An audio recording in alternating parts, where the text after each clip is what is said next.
is embracing her heritage. Yes. And for that, I applaud her. I think whether it's about culture, whether it's about the environment,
and ensuring that every time you see somebody, you ask them what is in your wardrobe, so that they can remember that local is most lekker.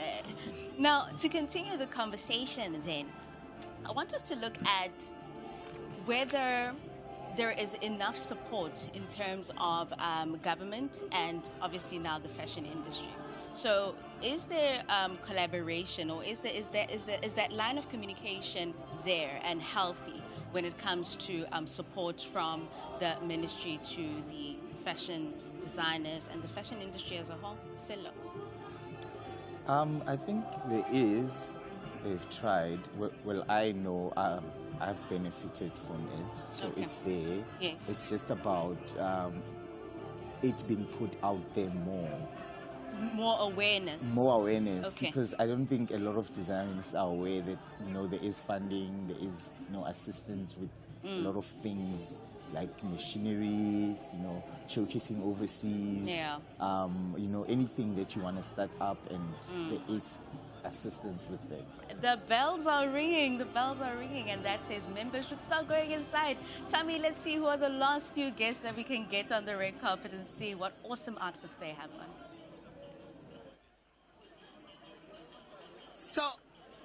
So I'm going to be like quick and short, but I couldn't let this go because the last time I saw this beautiful lady, she was either ushering people into diplomats, talking about things that were about corporate governance. You've just like moved into a different department to justice, and I was like, I don't know about this outfit. What about this outfit says I can arrest you? Well, learned people are very classy, dignified, magistrate judges, always in black suit and tie, respecting their trade. I tried to resemble that today. And thank you to Lebo King, Polokwane. Keep it shining. He's a young boy, very dynamic, bespoke clothing that he does. And I hope everybody supports him. Why is it important for us to support local? Local is lucky. Local is different. Local does make it feel South African. It has a design that covers who we are. A bit of a back, some hips, not straight, not plank, understood by a man who comes locally and will give you something that locally fits the style. Isn't that beautiful? Can't find it anywhere. I mean, local is local. You've got to give it to our ministers. I mean, you look absolutely stunning. Please, I want us to have a look at this outfit again. Please just turn just one more time. I know they want you guys to come in. There. Body-hugging, beautiful purple outfit, a color of bravery, and it's looking absolutely stunning. Oh, my God. Like, I can be arrested like that. I think that the police, fashion police, waiting for us in studio to talk about that outfit. I don't know if this is my last link because I hear quickling, but it's definitely a link for me to send back to studio. Guys, enjoy, follow the conversations, OPA 2024, and welcome. Of course, the red carpet has closed. Like I said, the bells are ringing, and that signifies that members should start going into the chamber. Of course, we're talking about members, esteemed guests, and we're talking about former speakers of the National Assembly, former deputy speakers, and all the other office bearers that had the opportunity to preside over these auspicious occasions and this auspicious house, of course, the National Assembly and the National Council of Provinces. Of course, I am still here with my local fashion police. I still have Silo, I have Jess, I have Emmanuel, and I want to thank you so much for being authentic, for being real, throwing punches, being nice when necessary, but also for bringing awareness to ensuring that we wear local and we support local.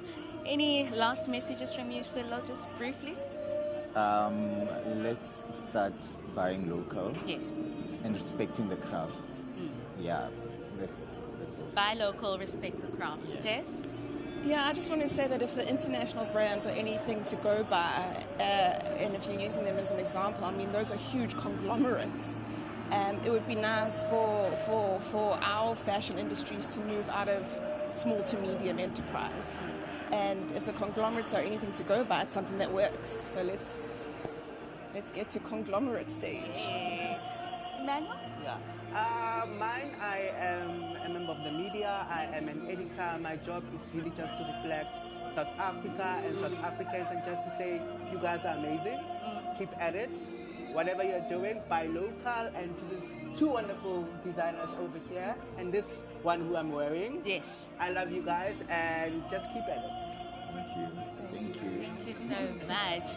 Of course, we're still here at Parliament TV, still joining us. We are outside the City Hall in Cape Town. We're still awaiting the President to arrive. Dignitaries have arrived. You saw the Deputy Speaker of the National Assembly accepting some of the dignitaries that have arrived there, and that is Dr. Annelie Lotrit, who we spoke to earlier. I hope you have been tuned in, and you can join us on social media, and please send us any questions on the live stream on Facebook.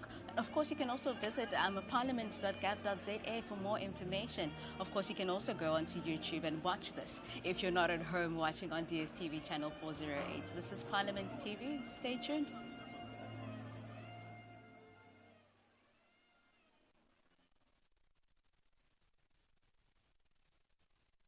There's a voice that is calling, loudly calling, day by day, the voice of the future. When I started my business, all I wanted was to create jobs and a legacy for the next generation, because I see opportunity when others see impossibility. It all started with a thought and then a seed in the garden, which grew into my very own farm that feeds the whole nation daily. Cotton silk and a little bit of treasure, I create masterpieces that give South Africans an identity, comfort and confidence, because when you look good, you feel good. From the factory workers to the warehouse and then over the seas, I want to show the world what proudly South African looks like. It all started with just some ink on paper and inspiration to bring people together. With my furniture, I now help create spaces that are beautiful, comfortable, and authentic to human light and connection. I've always been driven by curiosity. It fueled my dreams to create automobiles that accelerate our nation into greater possibilities and the beauty of the unknown. I was born into a rainbow nation. My life has been full of colors and mixed flavors. And when I started my bakery, I wanted to share the joy with the world and with South Africans in particular. All I ever dreamt of was to be a bird and fly high. And now I have the wings to help others fulfill their dreams of flying high too. But it can only be a dream until you make it a reality. All they need is your faith, your trust, your loyalty, your appreciation. And most importantly, your support. Because supporting local businesses helps create jobs and secures our future. South Africa, their future is in your hands. So what are you going to do about it? Be proudly South African. Buy local to create jobs.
you're still watching the live broadcast of the 2024 Opening of Parliament Address.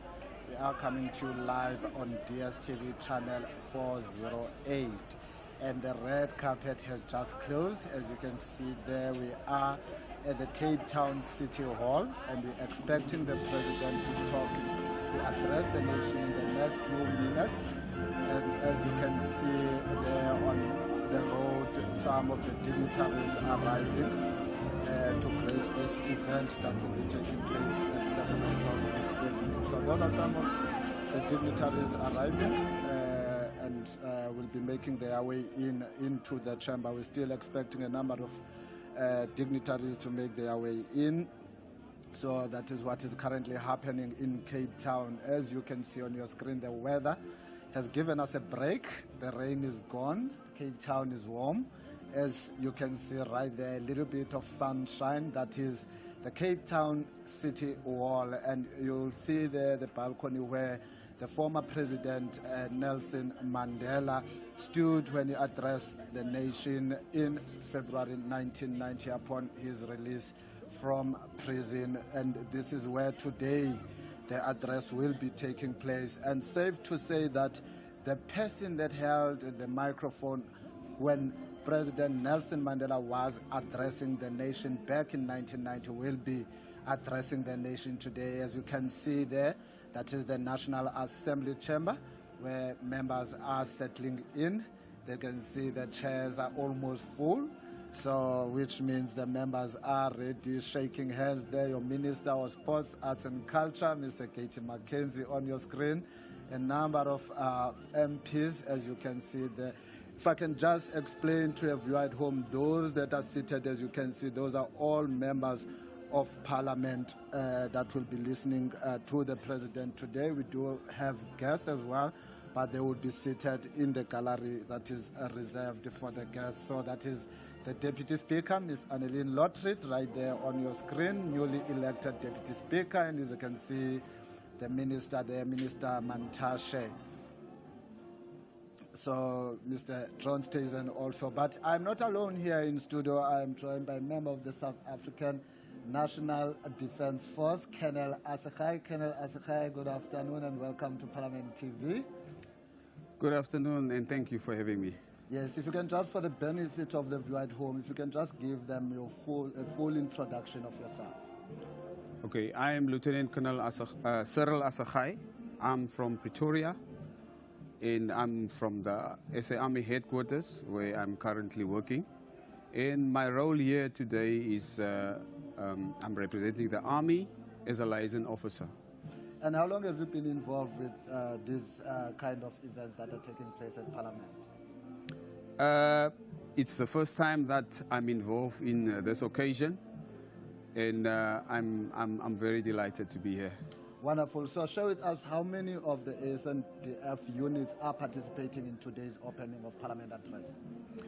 Okay, today we have all 4 services present, which is your South African Army, South African Navy, the Air Force, and then the Navy, and the South African Military Health Services. Now, all these arms of services have pledged components.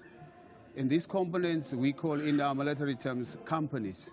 Now the SA Army has pledged 2 companies, which is composed of 120 per company, which is 240. And then each of the other services has pledged 150 each. If you can just take us through their different roles. You have the Army, the Navy, the Air Force, and the SA Military Services. What are their different roles that they are playing in this event tonight? Tonight, all of them are participating or conducting the same role, which is to render ceremonial support to this occasion. And the SA Army, also just to add on, the SA Army, because of it's the biggest arms of service, has pledged more members. So you'll see when they line up during the street lining, the line-up will also be according to seniority. It will first be the SA Army that lines up, then followed by the South African Air Force, then followed by South African Navy. South African Military Health Services will be the last ones to line up. That is now part of the street lining.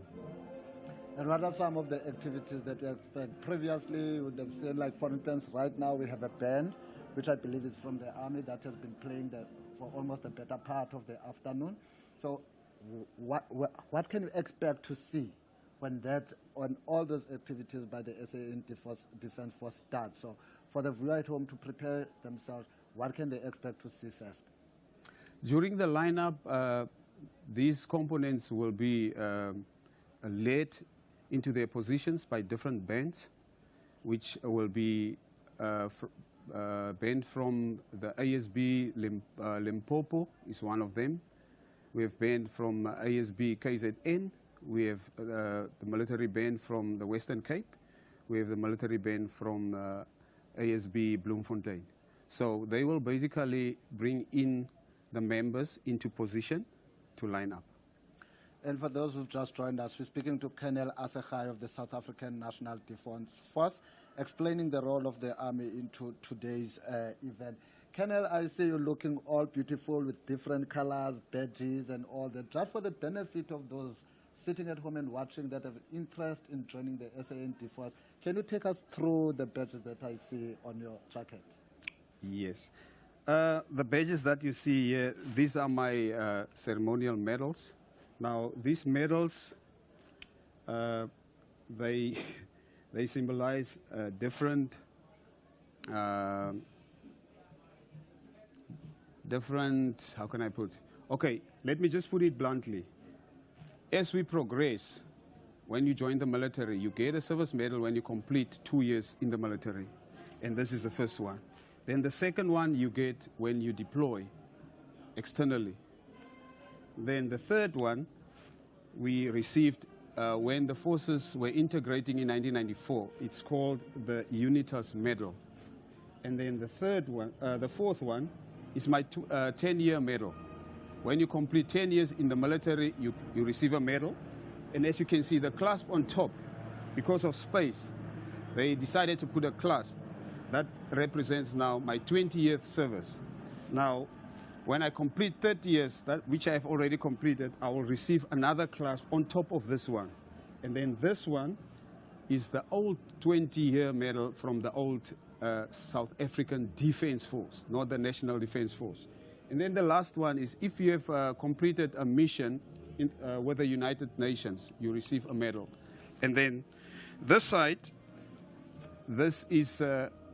Without interjecting you, the Colonel, as can see members, viewers at home, the procession of the judiciary led by Chief Justice Raymond Zondo. Those are just some of the dignitaries that will be gracing tonight's event. We know that during this kind of sitting is when the three arms of the state come together, which is the parliament, which is the legislature, the judiciary, as well as the executive. Judge Raymond Zondo, followed by Judge Mandisa Maya, the Deputy Chief Justice there, also followed by Judge Presidents of various provinces that are robed in red. As you can see them walking in to the Cape Town City Hall. We are about 48 minutes away from the President delivering the State of the Nation address. It is getting a little bit darker in Cape Town, but the events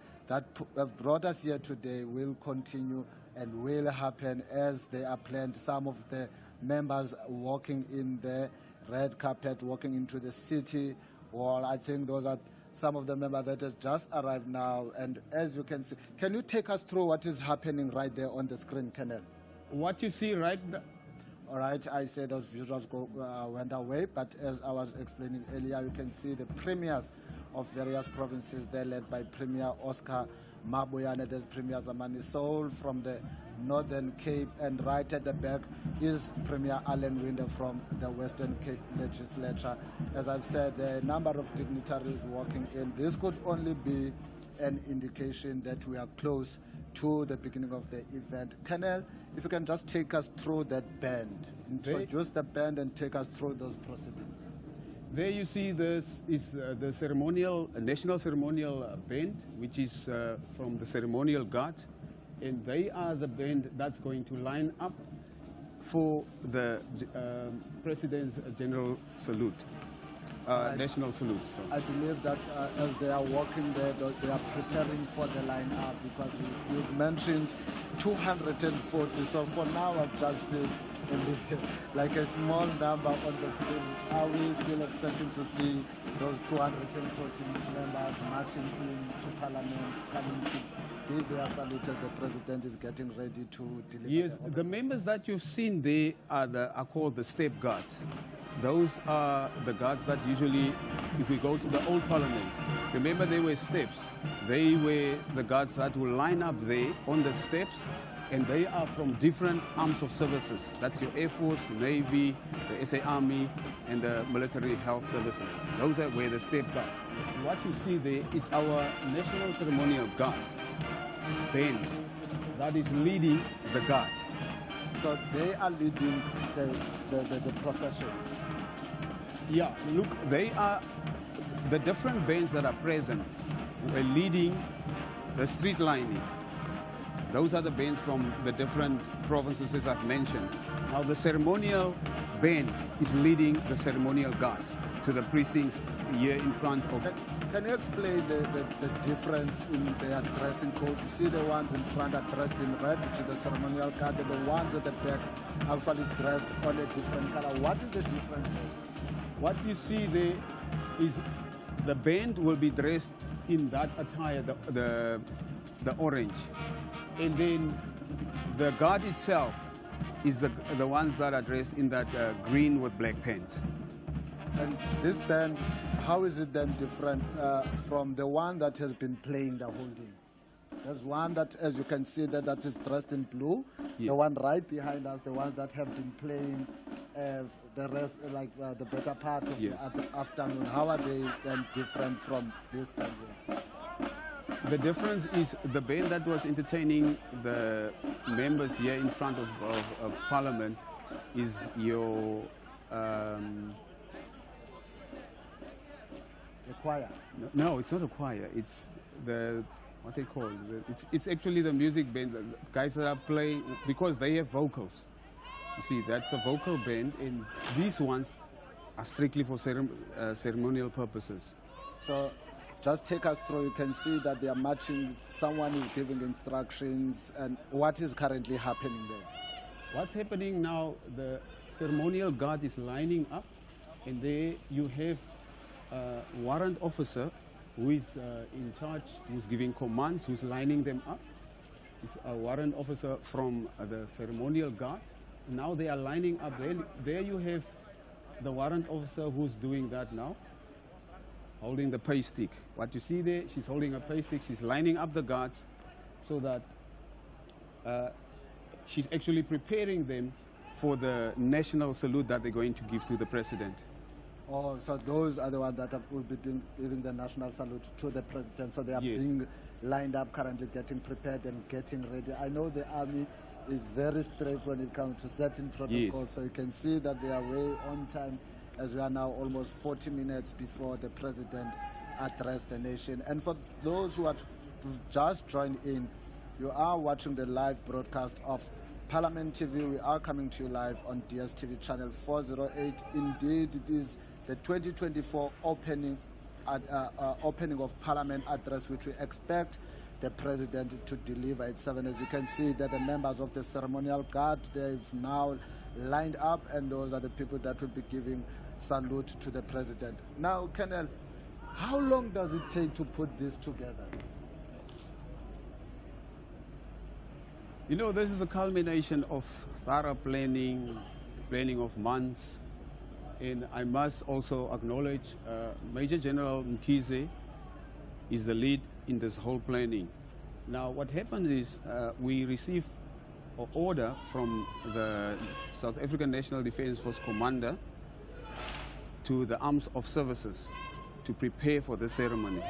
So Major General Mkhize, with other generals and flag officers, are then the ones who run with this whole planning process And it involves a lot of logistics. It involves a lot of planning, you know. Yeah, it's just massive. It's just massive. So from which province? Are they all from various provinces, or are they from a particular province? Or how do you select who's going to form part of this event? The selection of who's going to take part is determined by this, I'll call it a coordinating group with Major General Mkhize. So what they do is they would then pledge from each and every province, pledge elements to form part of this occasion. All right, and thank you so much for that explanation. There it is on the screen. We have the ceremonial guard. They've taken up their position. They are all ready to salute, to give salute to the president, but we still don't see much of them. Where are the rest of the soldiers that we normally see? That, you know, there's usually a big group that marches up and down the streets of Cape Town. When can we expect to see that group? What you see there is only the ceremonial guard that is lined up. But the rest of the street lining is, they've already lined up in Buitenkant Street. All the services have lined up there, and ceremonial guard was the last to form up and then to go through this lined up components towards Parliament. This is a beautiful picture to see. This is a beautiful display by the army, and I'm sure there are quite a number of young children, young adults sitting at home that would one day like to be part of this. What do they need to do? I know it starts with applications or so in the army, but what message would you say to those who are watching here and seeing this beautiful display? We have been thinking that army, we talk about war. If you're going to join the army, you are expected to be going to war. Some of our people would then just assume that the soldiers, the army is just about going to war. What can you say to those young ones that are watching and are developing interest of becoming one day part of this process? You know, personally, I felt that, you know, a lot of people don't know much about the military. They just see us in the streets, in towns, wherever. But, you know, the military is an organization that welcomes each and everyone. And the way they should, those who are interested, if they want to apply, what's happening usually, the human resource department of us usually sets out these advertisements of application forms. You do get them in newspapers also. But then we also have recruitment officers in each and every province where they can go and inquire about these forms. And usually these forms have been dished out in the month of between October, September. Oh, wonderful. So there it is. If you would like to join the army, it's not only about going into war. There's various units within the South African National Defence that one can join. And as you can see right there on your screen, those are the members of the South African National Defence Force, playing a very important role in today's event. And for those who have just joined us at home, I'm sitting here in studio bringing you a live broadcast of the 2024 Opening of Parliament Address. I'm joined by Colonel Asekhai, who was just sharing some of sharing information that relates to the SANDF with some of our members. Right there on your screen you can see Nelson, the statue of Nelson Mandela. That is exactly where he stood in 1990 when he addressed the nation following his release from prison. And as he is standing there, when he was standing there, right next to him was the current president, Mr. Cyril Ramaphosa, who stood there holding the mic that Mandela was speaking from, that President Mandela was speaking from in addressing the country. And today, President Cyril Ramaphosa will be delivering the opening of Parliament address from the City Hall. Unfortunately, not from a balcony, but it will be inside the chamber.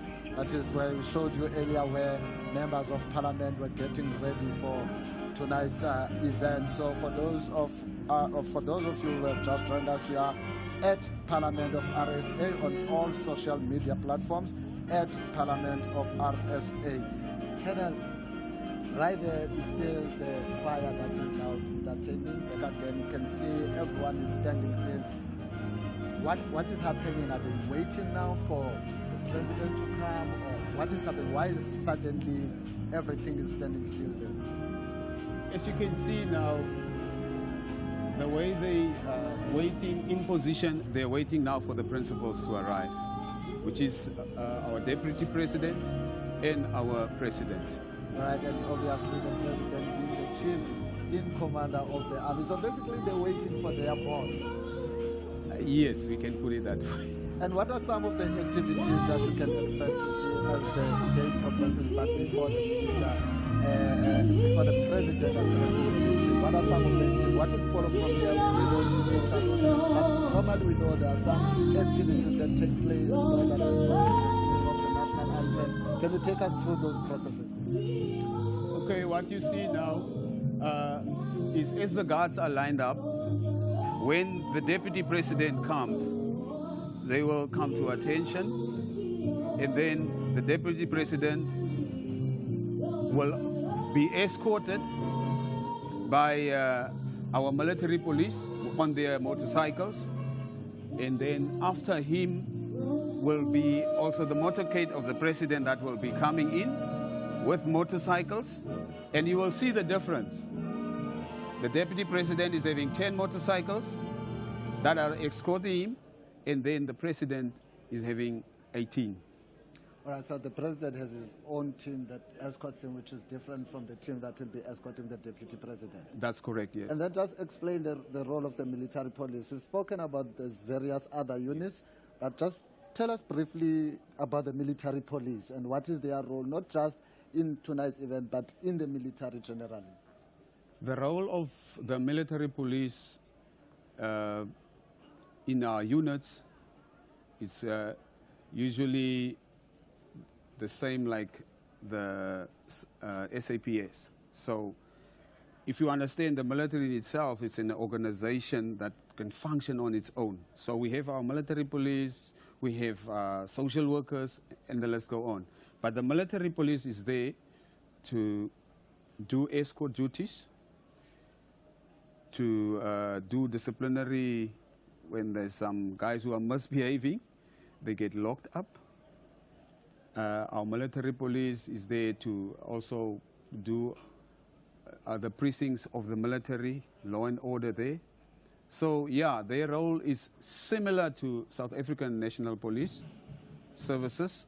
And with them you can also do your certifying of documents and so on, taking affidavits, yes. So basically they provide the same services that SAPS would provide to ordinary citizens, but within the military, within the SANDF, and so yes. Which is why here we find them that they be escorting the president instead of the ordinary police. Yes. Or do you work together with the SAPS? What is the relationship, especially in terms of this event, between SANDF and the SAPS? The relationship is it's very good. We work jointly because they speak almost the same language, military police language. So yes, they work jointly in most of the events. Babukele makhaya ibanisa sihleli nathi siku channel 408 DSTV kwi DSTV channel 408 ubukele iParliament TV, and we are live. It is the 2024 opening of Parliament address by President Cyril Ramaphosa. We are about half an hour away from that address, and as you can see there in front of the sitting wall, the ceremonial guard, am I correct, Colonel? The ceremonial guard? National Ceremonial Guard. The National Ceremonial Guard is lined up there ready to give salute to the President as he will be coming in as the Chief in command of the SANDF. And today, just to remind our viewers at home, we also celebrated International Mandela Day. And we hope that each and every one of you at home had played their role in terms of what that day seeks to achieve. It is a day of giving. It's not only a day of giving as such, But I see it as a day where people, apart from giving, should also be giving feedback on what they have been doing good for the nation and for the country.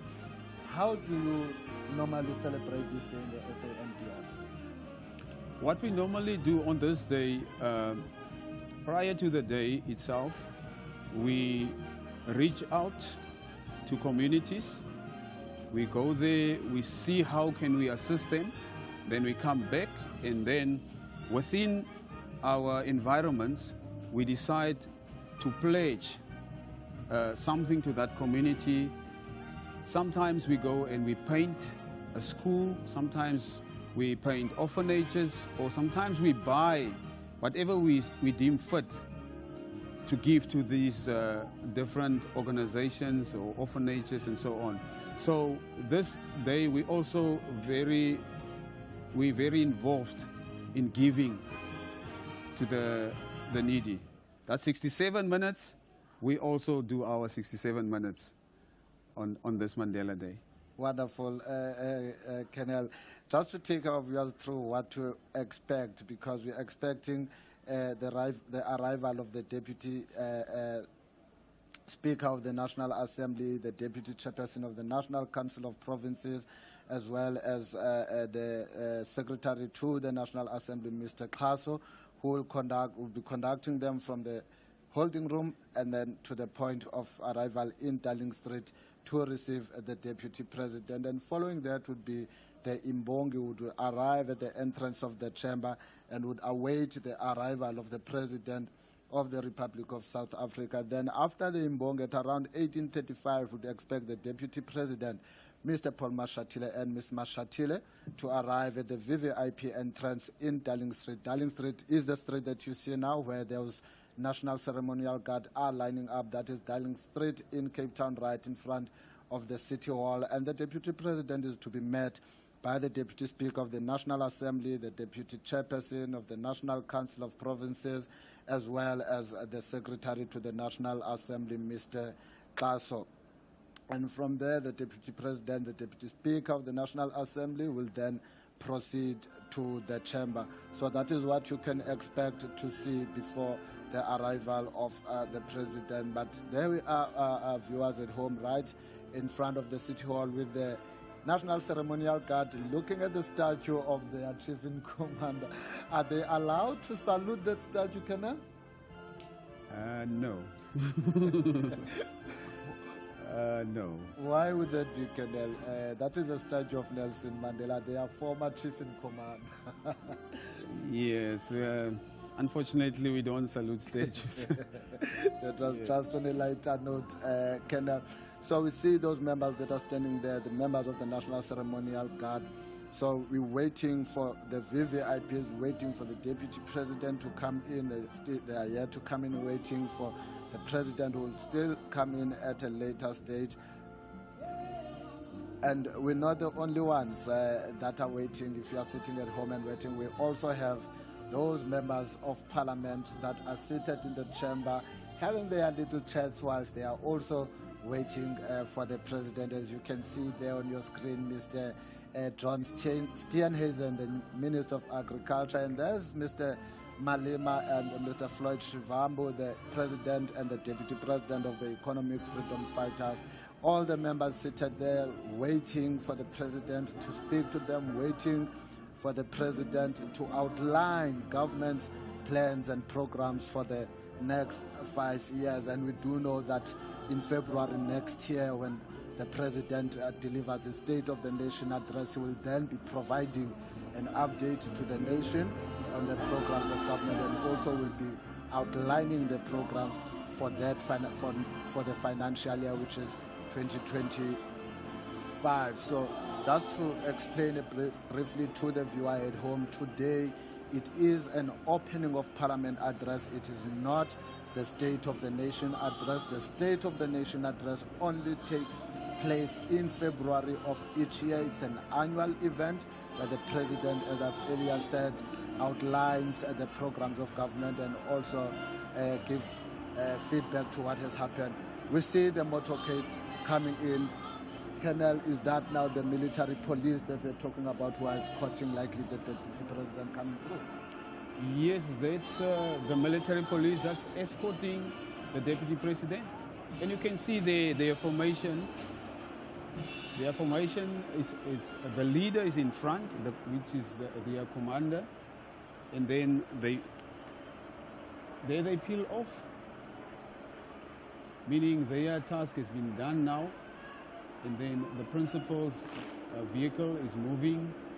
And you can see there on the screen the members of the National Ceremonial Guard just took position.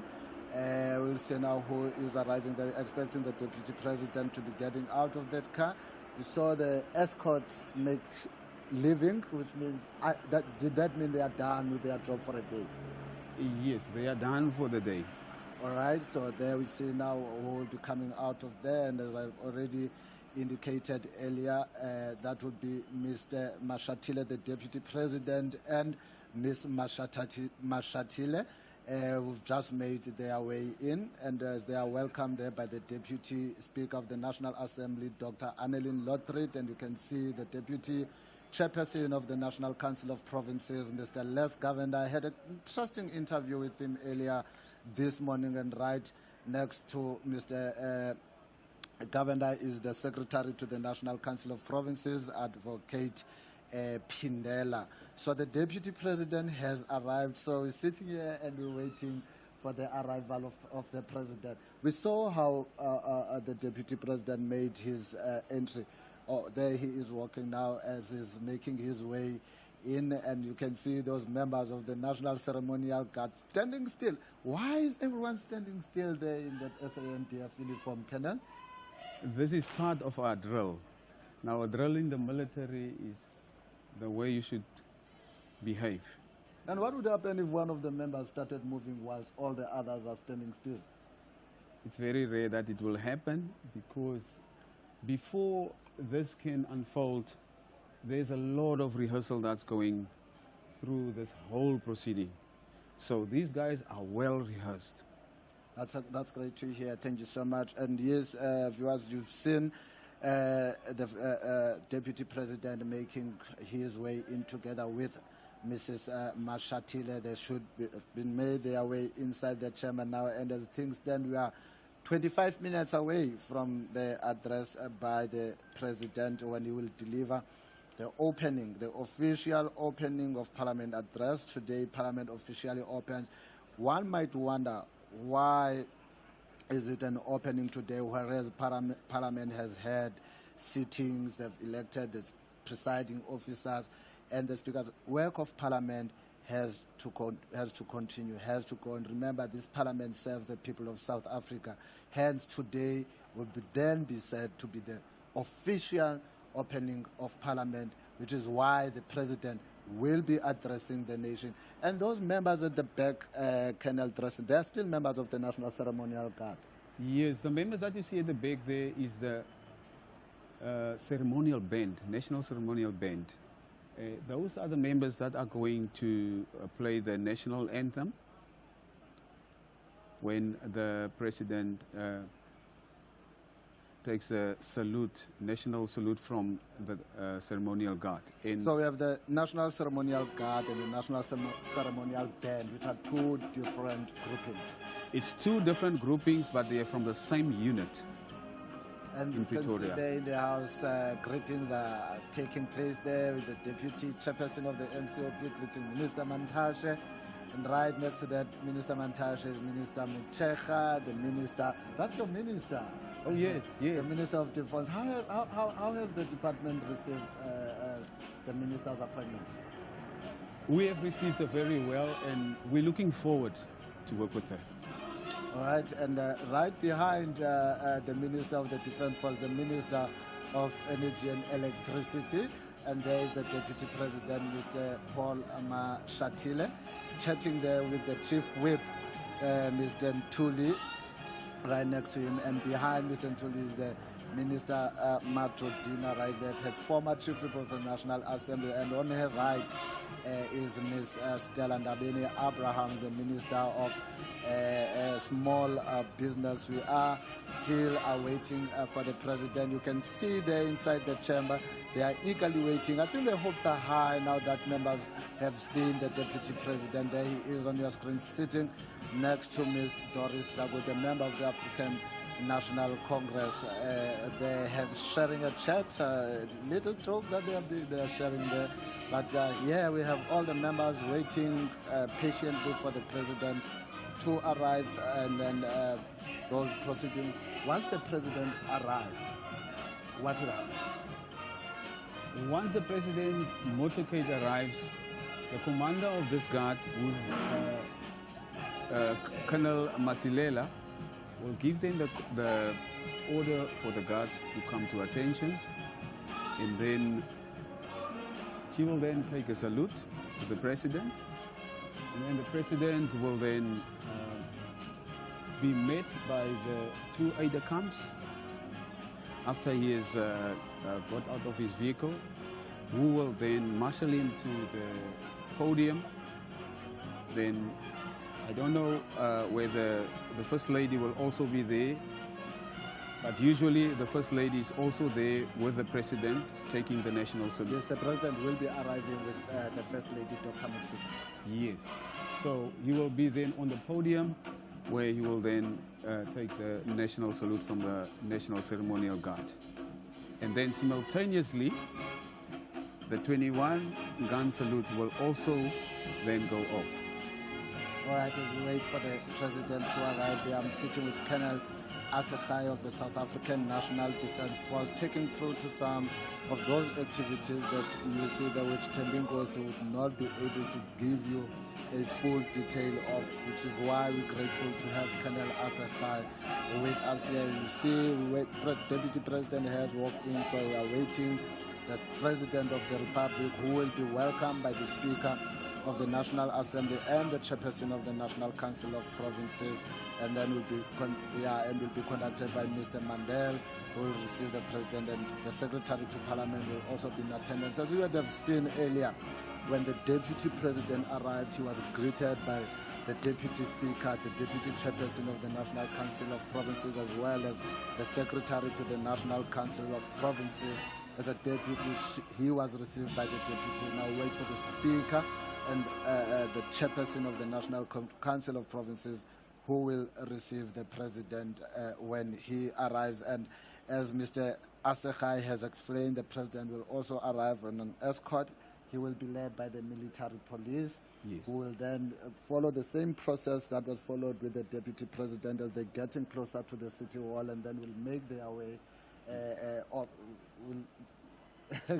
will make their way off, and then the President will be arriving, which we expect to happen at any time from now on. And for those who just joined, you can follow all our proceedings at Parliament of RSA on all our social media platforms. The activities of today will be available there. You can go and watch from the beginning. We've been live since 7:30 this morning, so there's lots and lots to see. If you have missed out, understanding that some of the people were at work today and some had been busy celebrating the International Mandela Day, they would not have had a chance to follow the proceedings live. You can go back on all the social media platforms at Parliament of RSA, and you can follow all the proceedings. Colonel, we're still waiting. We can hear the aeroplanes. And tell us who the gentleman is. He looks very busy, the one that is currently working on this. So for those that are watching, that would be the South African Police Service. Helicopter, it has been flying around for the better part of today, which I think is just to ensure enough security. This gentleman that keeps on walking up and down, that gentleman is a regimental sergeant major of the National Ceremonial Guard. What is his role? What does he do? He is the regimental sergeant major is basically the father of the unit. Like the commander will be regarded as the mother of the unit, and he's the father. He is the one who's physically on the ground, who's physically there, ensuring that these members are ready for any event where they need to go and participate. He's basically sorting out the logistics. He's basically sorting out that their weapons are ready, they are clean, their clothes are prim and proper, their shoes are polished. So he's the guy who's looking after those logistics. And I'm looking after those logistics here in the studio, and I can confirm I'm quite happy with the shoes. They are well polished. Colonel, I'm quite happy. So we saw earlier the streets where the president's escort would be making its way. So we're expecting them at any given moment now. And there it is on your screen, the presidential escort. Tell us what's happening now there, Colonel. There you can see, this is a military police. In the back there you can see they are accompanied by the mounted unit from the SAPS. Now the president is having, the military police as his escort, and the mounted unit is 18 horses, plus the 2 that will be next to the president's motorcade. What is the significance of having 18 horses there? That one I cannot answer because it lies with the SAPS. Yes, I understand. I understand, which is why earlier on I asked that to clarify those roles, which you've done very well. In actual fact, the role of the SAPS and the role of the SANDF, but as you have indicated, both departments working together to ensure that today become a success. As you can see there on your screen, right in front of the Cape Town City Hall, you can expect the big man to walk out of that car there, the Secretary to Parliament already standing and waiting, and right next to him will be the chairperson of the National Council of Provinces, Ms. Refilwe Mtsweni Tsipane, and next to Ms. Tsipane would be the Speaker of the National Assembly, Mr. Toko Didiza, and there the President of the Republic, Mr. Cyril Ramaphosa, walks out and goes around the car to fetch the First Lady, Dr. Motsepe, looking beautiful. They are walking in. They will be received by the Speaker of the National Assembly, the Chairperson of the National Council of Provinces, the Secretary to Parliament, and that will be receiving them as they arrive. There you can see members of the National Defence marching. They've just delivered the President to the Cape Town City Hall, which has been declared the parliamentary precinct for these activities. You all know what transpired in the parliamentary precinct about a year ago when Parliament was gutted into fire. So we are using the City Hall as a precinct of Parliament. Of course, for the first sittings of Parliament, it was the Cape Town International Convention Centre, but today we are here at the City Hall, and we'll be here for the rest of the proceedings that relate to the opening address that the President. Tell us about those 2 gentlemen that are leading the President. Those 2 gentlemen are from the Navy. They are the aides-de-camp who will marshal the President to the podium and wait for the President to receive his national salute from the ceremonial guard. And then after that, they will also marshal then the President to the House of Parliament, where they will salute him again, and then they will wait there until the President finishes inside, and then they will marshal him back to his vehicle. All right, viewers, there's the President with the Speaker of the National Assembly, Ms. Toko Didiza, as well as the Chairperson of the National Council of Provinces. Can you listen to that salute? Okay, I've told you, all these actions happen simultaneously. As the national anthem is playing,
There it is, the singing of the national anthem and the salute to the President of the Republic.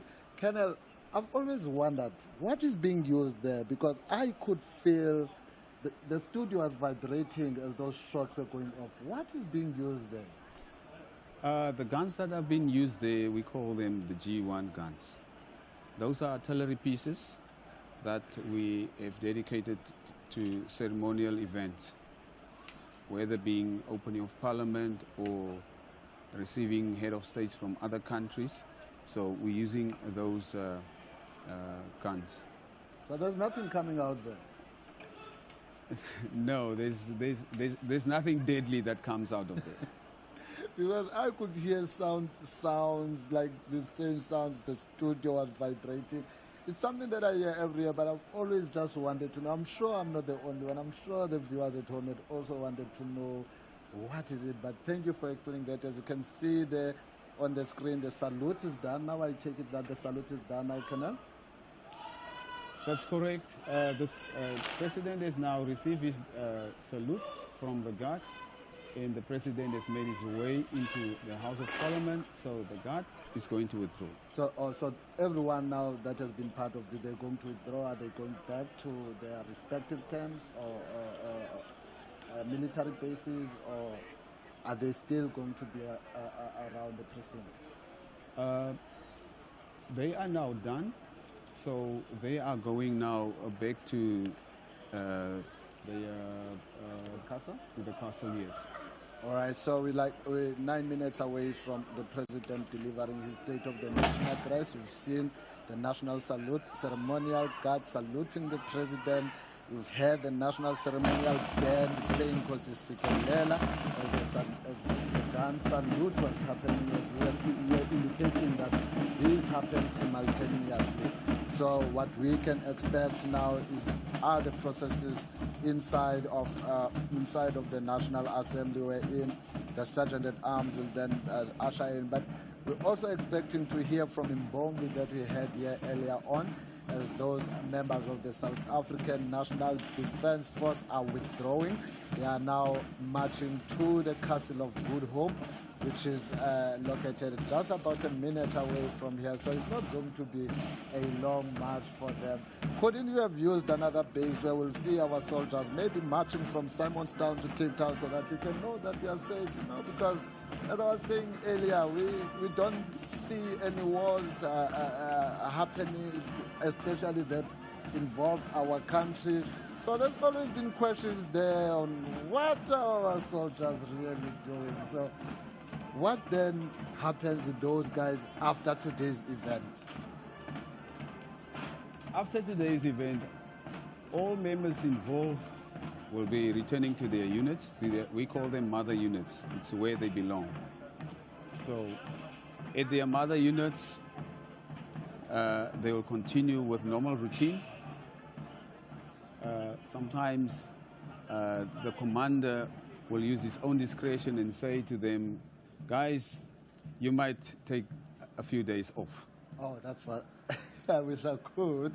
And you can see there on your screen everyone up, and the Sergeant at Arms is ushering in the Speaker, the Speaker of the National Assembly, the Chairperson, the National Council of Provinces, followed by the President of the Republic, Mr. Cyril Matamela Ramaphosa, and right behind was the Secretary to the National Assembly. And as you can see there, the President greeting the Chief Whip of the African National Congress in the National Assembly, as well as the Deputy President standing right next to him there. So we can expect that at any given time now, the proceedings inside the National Assembly will start. The President has arrived. The Deputy President is there, Chief Whips, members of Parliament, everyone standing up, and we're waiting for the process for the President to be invited at any given time to address the nation and officially open Parliament. There's your Imbongi. Perhaps you should just listen to what the Imbongi is saying there.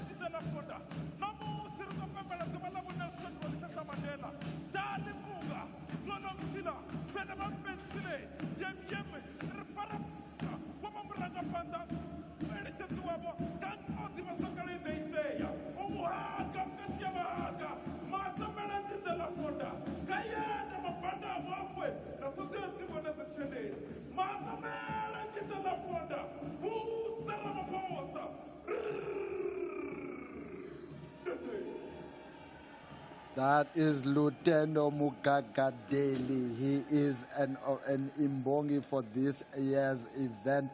He's well known as Vendor Boy Poet. He just delivered his poet there. We heard him earlier, but we'll now hand over to the National Assembly.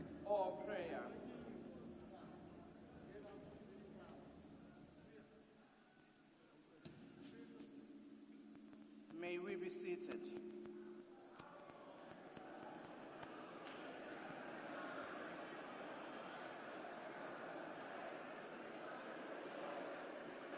Order, honorable members. I can see some of you think the prayer was very short. I hope you did pray at home before coming here.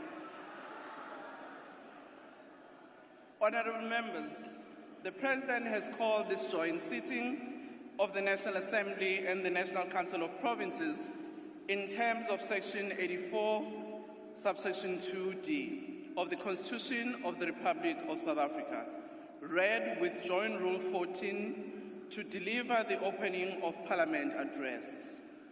I now call the Honourable the President to address the joint sitting.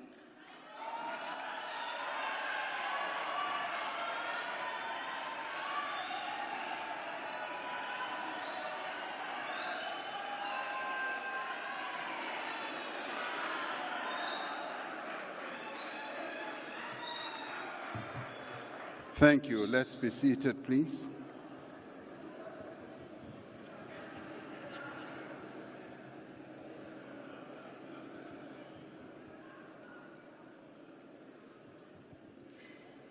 Honorable Speaker of the National Assembly, Honorable Togo Didiza,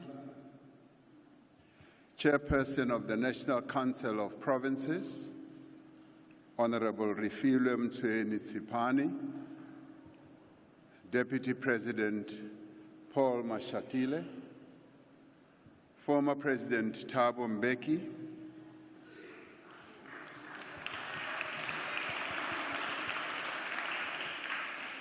former Deputy President Baleka Mbete,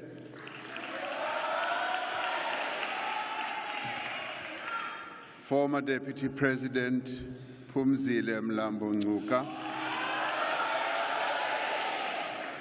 former Chairperson of the National Council of Provinces, Honorable Amos Masondo, Chief Justice Raymond Zondo, Deputy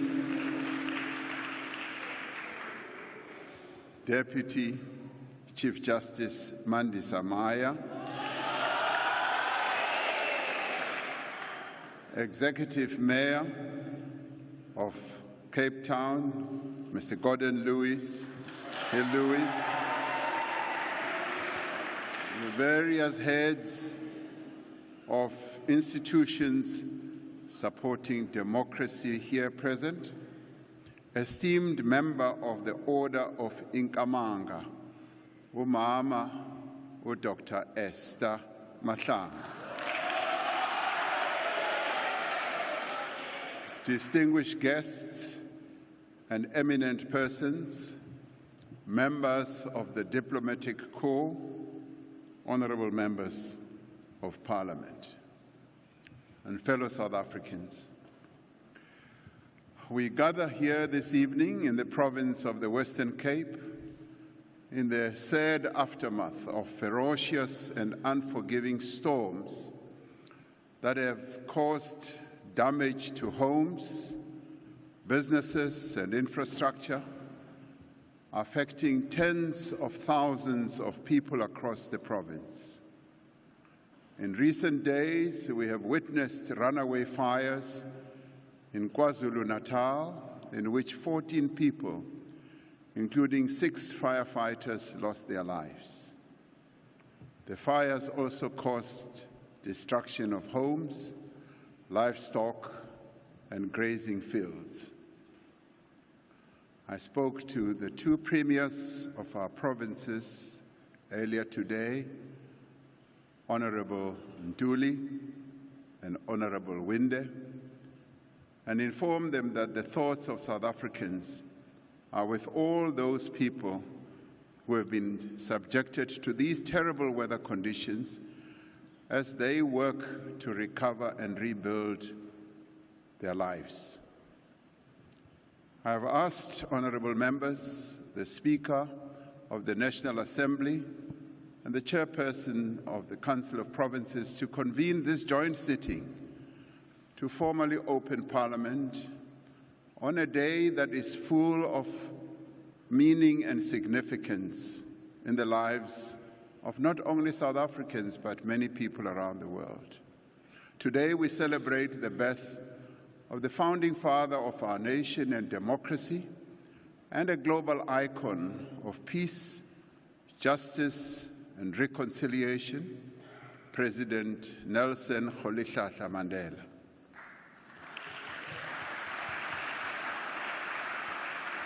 Across our country and across the world, millions of people are marking this day with deeds of service and solidarity. Through their actions, they are giving life to a fundamental truth that we derive our humanity from the humanity of others. Umuntu ngumuntu ngabantu. Mutu kimutu gabantu. Mutu ndi mutu ngabantu. Munu imunu ibanu bangwani. We are reminded of this day that we have a responsibility to each other, and that our well-being and our happiness cannot be separated from those of our fellow citizens, men and women, not only of our country but of the world. We are reminded that as we strive to progress and to prosper, we have a responsibility to ensure that no one is left behind. We, South Africans, are a diverse nation, a nation with different histories, different beliefs, cultures, and languages. Yet we are one people, and we share a common destiny. It is this common destiny that the people of South Africa have charged this Parliament and this government to consolidate and advance their destiny. Exactly 50 days ago, the people of South Africa went to the polls to decide the future of our country. Ahead of the elections, they had expressed their concerns and their hopes, their wishes, as well as their expectations. Through their votes, they determined that the leaders of our country should set aside their political differences and come together as one to overcome the severe challenges that confront our nation. They sent a clear message that without unity, cooperation, and partnership, our efforts to end poverty, unemployment, and inequality will not succeed. Guided by this directive from the people of our country, political parties from across the political spectrum have elected to establish a government of national unity. In an act that is unprecedented in our democratic history, 10 political parties represented here in our Parliament have agreed to craft a common program to build a better, more equal, and more just South Africa. They have come together despite their differences, and differences they have. They came together because they share a commitment to a nation that is united, prosperous, and inclusive. Through a statement of intent, these parties have made a firm commitment to respect the Constitution of the Republic of South Africa and the rule of law, and to promote accountability, transparency, integrity, and good governance. They have agreed to a minimum program as the foundation of the work of the Government of National Unity. The priority actions that arise from this minimum program received the full support of the recent Cabinet Lekgotla, which was held recently, which brought together newly appointed ministers, deputy ministers, and premiers from all our provinces. It also brought together local government representatives as represented in Salga. Directors General and other key officials were also in attendance. These are the primary actions that we outline this evening that they decided on. Cabinet will be convening a further strategy session to consider the minimum term development plan, having moved from the medium term strategic plan, framework rather, the development plan which will translate the priorities that these parties have agreed to into a detailed plan, as well as the interventions that government will implement over the next 5 years. The medium-term development plan will set out a well-defined vision and strategic plan that outlines clear goals and includes specific, measurable objectives and a roadmap for achieving them. These goals will be properly aligned with the budget, which will support the implementation of these objectives. In all this work, the National Development Plan Vision 2030 remains the defining blueprint for our country's growth and development. We also draw inspiration from the United Nations Sustainable Development Goals and the African Union's Agenda 2063 in crafting our medium-term development plan. The Cabinet Lekgotla underscored the determination of all members of the Government of National Unity to work together to advance the interests of all South Africans without pursuing and promoting party political interests. It is about putting the people of South Africa first and foremost and advancing their interests. The Lekgotla noted with appreciation the commitment and great enthusiasm with which the newly appointed ministers and deputy ministers, as well as our premiers, have embarked on their duties.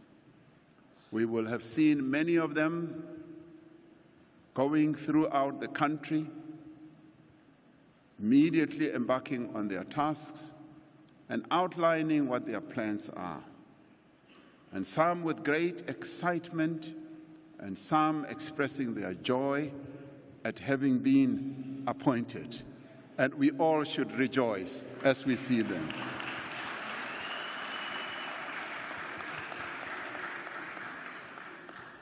Honorable members,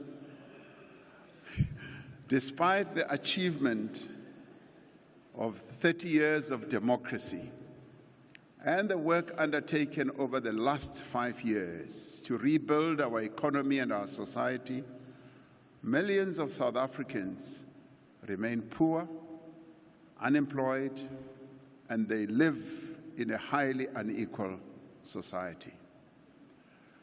For a decade and a half, our economy has barely grown. The circumstances of the people of South Africa today requires that we act together as the Government of National Unity as well as all key role players in our country, and that we act with urgency, boldly and decisively. The Government of National Unity has resolved to dedicate the next 5 years to actions that will advance 3 strategic priorities. Firstly, to drive inclusive growth and job creation. Secondly, to reduce poverty and tackle the high cost of living. And thirdly, to build a capable, ethical, and developmental state. We have decided to place inclusive economic growth at the center of the work of the Government of National Unity and at the top of our national agenda. Our experience over the past 30 years has shown that when our economy grows, jobs are created. When our economy contracts, there is no job creation, and in fact, some jobs are lost. The Government of National Unity will pursue every action that contributes to sustainable, rapid economic growth and remove every obstacle that stands in the way of growth. We are determined that growth must be inclusive and that growth must also be transformational.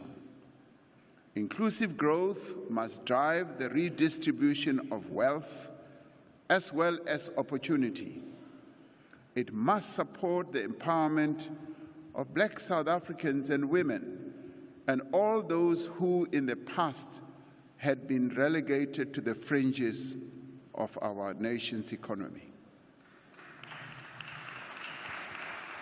This is part of the constitutional imperative to redress the imbalances of the past and deal with the slow process of development. Through empowerment and transformation, we can ensure that the skills, the capabilities, resources, and energies of all South Africans are used to the greatest effect. We will continue to pursue the programs that encourage broad-based Black economic empowerment, employment equity, and support to small and medium-sized enterprises. We will continue to protect and uphold the rights of workers and continually strive to improve the conditions in which they work and live.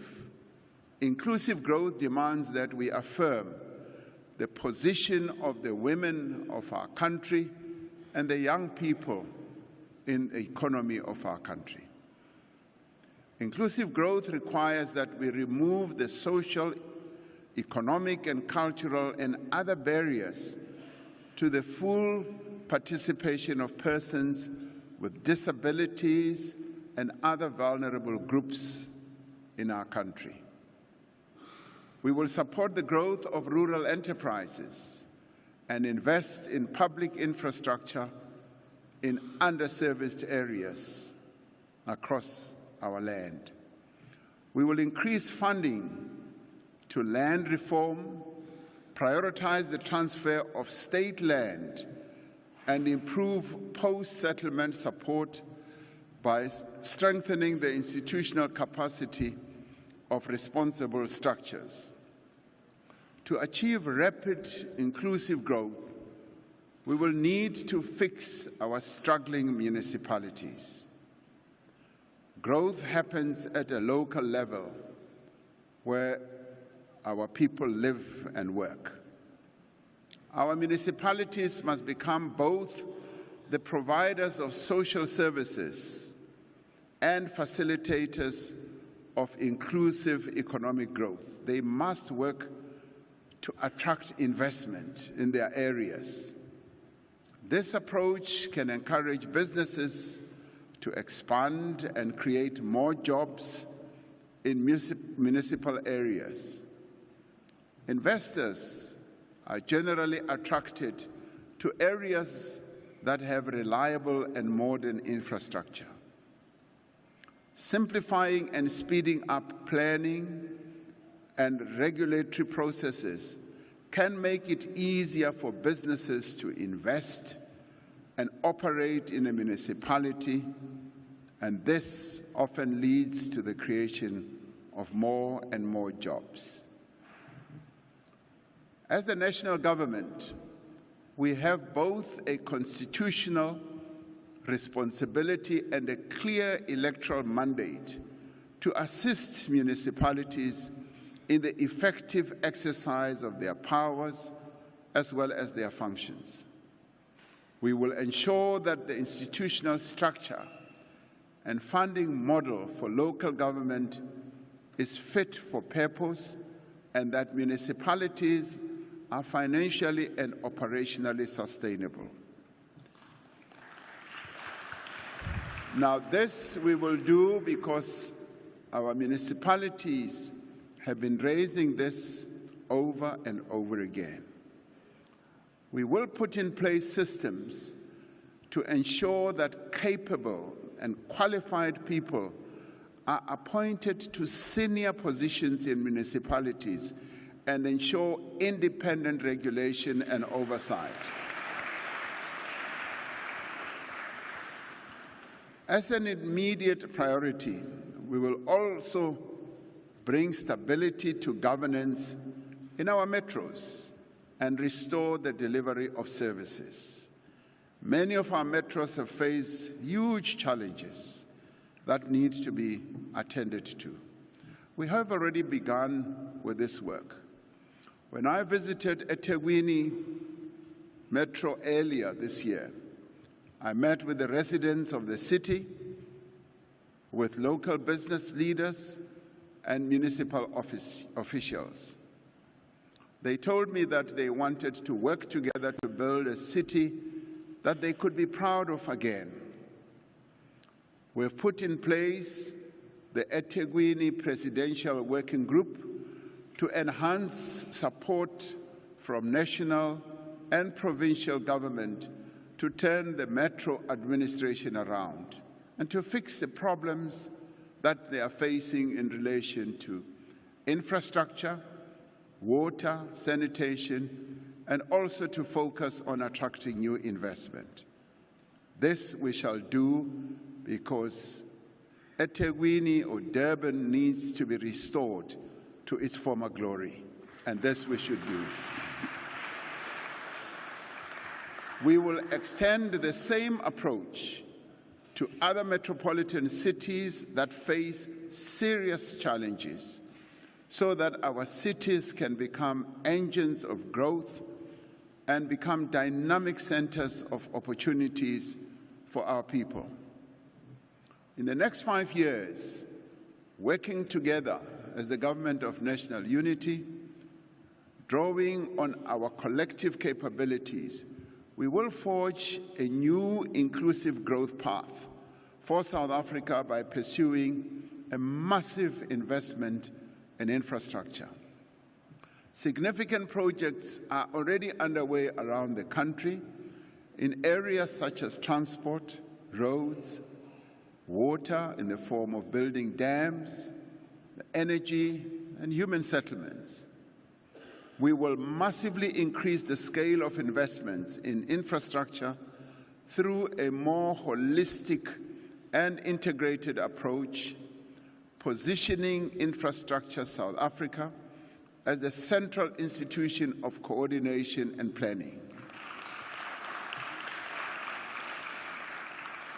We are continuing to simplify the regulations on public-private partnerships.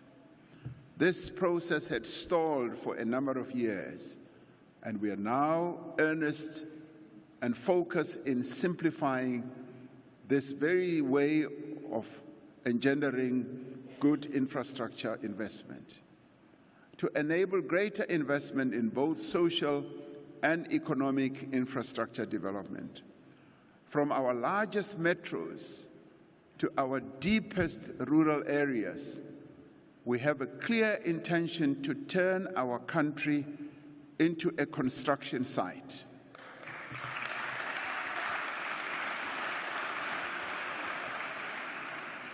We want to see yellow equipment, yes, throughout our country, and cranes and roads being built, as well as dams, as well as bridges, houses, schools, hospitals, including broadband fiber that will be laid out as new power lines are installed.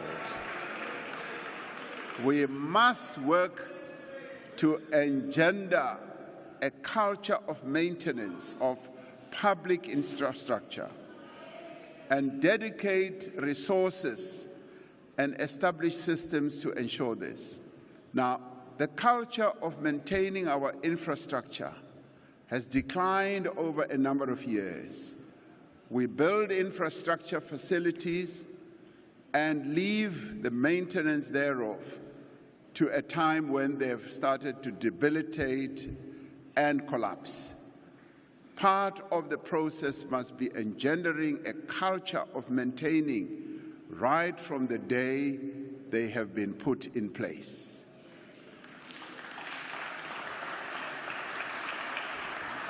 Now, as the Government of National Unity, we are resolved to intensify our investment drive, encouraging and enabling businesses to invest in productive capacity.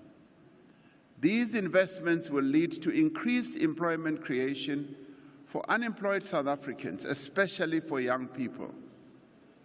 We will drive growth in labor-intensive sectors such as services, as it is happening now, and agriculture, which has a great potential to create jobs.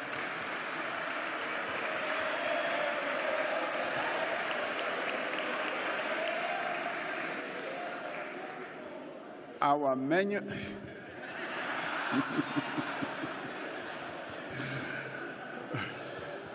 yes, agriculture.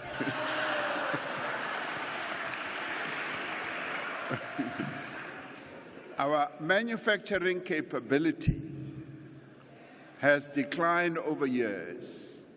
We do need to re-industrialize our country and make sure that we can create more and more jobs out of quite a number of sectors of our economy. To create more jobs for South Africans, we will also focus on processing our minerals so that we export finished products rather than raw commodities. It is actually quite sad to see us continuing to ship out rock, soil, and dust out of the ports of our country, and yet we can process a number of these minerals and ensure that we export processed products, finished products. That is what we will be focusing on. We will pursue a smart industrial policy that focuses on the competitiveness of our economy and that incentivizes businesses to expand our exports and to create jobs. We will continue to work with stakeholders to develop and implement master plans to grow important industries, to increase investment, to create jobs and foster transformation. Now, we will also review the various master plans that we have to see whether they're becoming as effective as we had envisaged. We are convinced that small, medium enterprises and the informal sector hold the greatest potential for inclusive growth and job creation. We will pay particular attention to supporting small and medium-sized enterprises in our townships, in our rural areas, and in areas that need focus. We will take economic activity to where most of our people live so that more and more jobs can be created. Red tape debilitates the creation of jobs. Every department and every public entity has been directed to reduce the undue regulatory burdens that hold back businesses from creating jobs. And this is an area that our ministers will focus on in the areas of their work, so that the various entities and the various structures of government ensure that the regulatory burden that we often impose on businesses must be eliminated so that our businesses can thrive and be profitable and create more jobs. We have demonstrated the value of public and social employment in creating immediate work and livelihood opportunities for many of our people. The Presidential Employment Stimulus, the expanded Public Works Program, and other initiatives under the Presidential Youth Employment Intervention have provided income, work experience, and skills development opportunities to many of our people, particularly young people and women. We will expand and institutionalize these programs so that more and more young people can participate in job opportunities and skills development. Now, through the Presidential Employment Stimulus, we have been able to create nearly 2 million work and livelihood opportunities. Yes, this is true. If you go to our schools, 25,000 of them benefited from the deployment of young people who came in as teacher assistants. Through this program, they gained a lot of experience, they gained a lot of know-how, and they got into the world of work. And many of them are now better equipped to be able to operate in the world of work. We see great potential for growth beyond our borders. As we strengthen economic diplomacy with our largest trading partners and potential trading partners, we will prioritize the implementation of the African Continental Free Trade Area to increase our exports to the rest of our continent. The rest of our continent is actually a wide open opportunity for South African businesses. As one goes around the continent, you often see products from other continents outside of our own. And this can be a real good opportunity for South African businesses. Sometimes as one goes around, you even see water imported from Europe, from Asia. And one often asks oneself, why can't this be done on the African continent? And this is an opportunity for the most industrialized nation on the continent to export to the rest of the continent. We will do this as part of our foreign policy approach, which promotes peace, security, democracy, and development across Africa and advances a more just and inclusive world order. Over the next 5 years, we will seize the enormous opportunity in renewable energy for inclusive growth. South Africa has some of the best solar and wind resources in the world.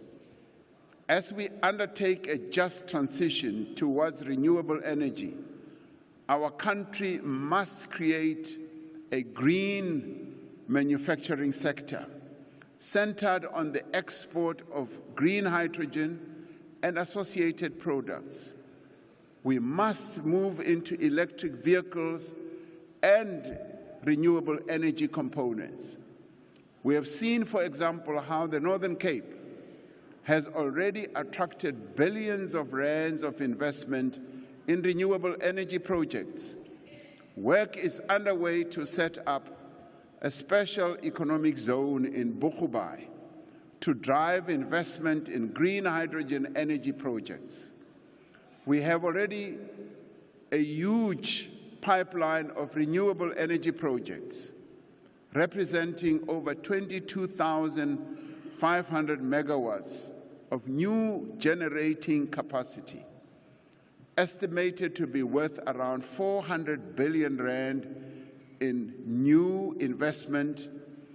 Investments such as these will inevitably create more jobs. Just this week, we saw the largest private energy project connect to the grid near Lichtenberg in the Northwest Province, with over 390,000 solar panels that will add 256 megawatts to the national grid. We will see more of these projects taking shape across the country in the months and years to come. As these investments reach fruition, more jobs will be created. Our Just Energy Transition investment plan sets out a clear path to invest more than 1.3 trillion rand in a just transition, including support for workers and communities in Mpumalanga and other coal-producing regions. Our country is undergoing a renewable energy revolution that is expected to be the most significant driver of growth and job creation in the next decade and beyond. We also have a unique opportunity to position our country as a major player in the digital economy and create jobs in digital services. We will invest in digital identity and payments, expand access to affordable broadband, and increase training for young people in digital skills. As we pursue these new areas of growth, we will continue with the far-reaching reforms that enable growth. At the same time, we will launch our second phase of Operation Vulindlela, a government-wide initiative that has been essential in supporting and driving reform. It resides in the Presidency, and the Treasury and the Presidency are hard at work to lead the reform process in our country. But more importantly, it is a process that has seen to the breaking down of silos in government, where various government departments cooperate together to ensure that we drive the reforms that we have embarked upon.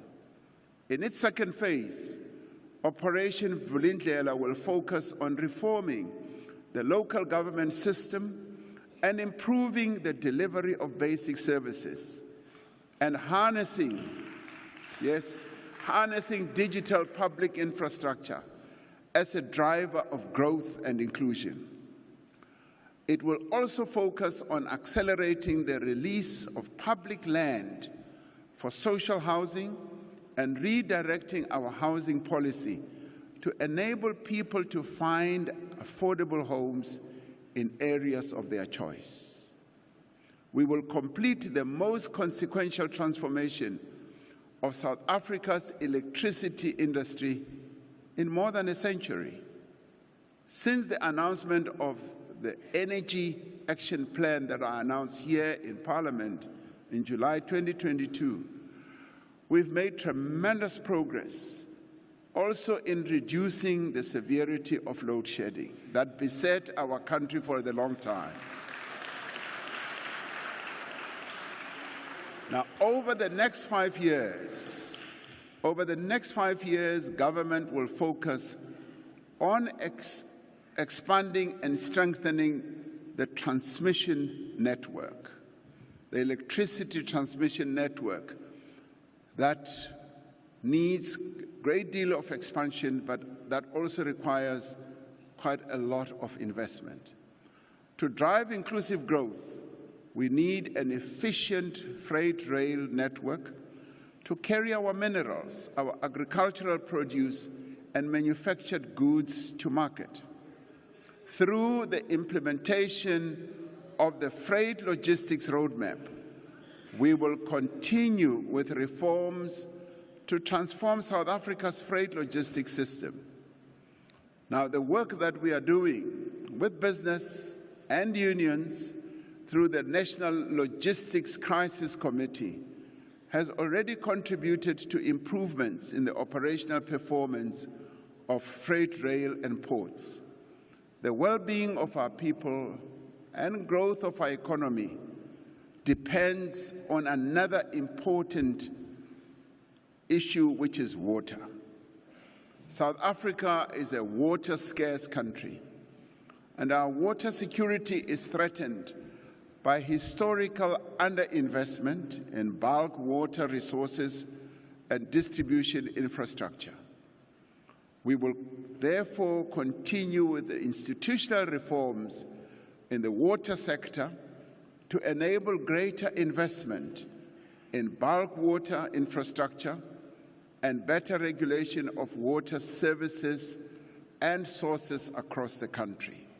And this will involve, yes, the building of the dams whose construction in a number of areas in our country is already underway, and ensuring that reticulation also takes place as we build these dams. Just as business needs water and electricity to operate, a growing economy needs skills. Where the skills we need are not immediately available, we need to attract people with the appropriate qualifications and experience to come and bolster our efforts. Now, in doing this, we will continue with the visa reforms that we introduced in the last few years to attract skills, but more importantly, to also attract investment, and also with a view of growing our tourism sector that is so important. And we will continue to pursue a macroeconomic policy that supports growth and development in a stable and sustainable manner. Like many other countries, we have had to borrow money to support our budgetary requirements. We will manage public finances with a view to stabilizing debt. We are firmly committed, to steadily reducing the cost of servicing our debt so that we can redirect funds towards other critical social and economic needs. Our second strategic priority as the Government of National Unity is to tackle poverty and the high cost of living. An effective, integrated and comprehensive poverty alleviation strategy is necessary to provide protection and support to the most vulnerable in our society. Even at a time when many companies are making large profits, millions of South Africans are suffering as a result of rising prices of everything they buy. As the Government of National Unity, we will look to expand the basket of essential food items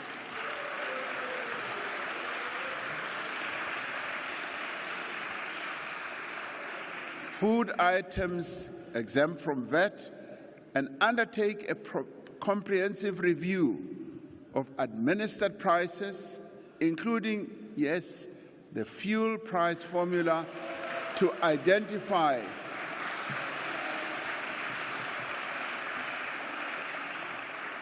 and this we did for a while. When the prices of fuel just kept on rising, we were able to find a way in which we could stabilize the price. We will seek to find ways of addressing this challenge. Asset poverty is one of the underlying causes of abject poverty in our country, and this exacerbates the high cost of living amongst our people. The provision of title deeds for land and housing provides people with assets that they can use to improve their economic position. Income poverty is also one of the underlying causes of poverty. The best way to deal with poverty is for people to have jobs. We have, however, made interventions to support the unemployed through a variety of interventions, including during COVID, when we introduced the SRD grant. The SRD grant has provided a lifeline to millions of South Africans who are unemployed. We will use this grant as a basis as we move on for the introduction of a sustainable form of income support for unemployed people to address the challenge of income poverty. We must ensure that local governments properly implement the indigent policy so that the old, the infirm, and the poor are able to get assistance with the payment of basic services. Now, this is important. And importantly, we will link social assistance with other forms of support to lift people out of poverty. As a country, we need to appreciate the impact that a well-functioning and quality education system has on both reducing poverty and driving inclusive economic growth. We will therefore focus on achieving universal access to early childhood development, which is a prerequisite. And this, honorable members, is a prerequisite for improved learning in later years. We will ensure schools are conducive to deliver good education with enough classrooms, safe and appropriate sanitation facilities, clean water, and a daily meal for those children who attend our schools. To ensure that we produce the skills that our economy needs, we will expand vocational and technical training in schools and post-school institutions. And in this regard, we will seek to take a demand-led approach to skills development.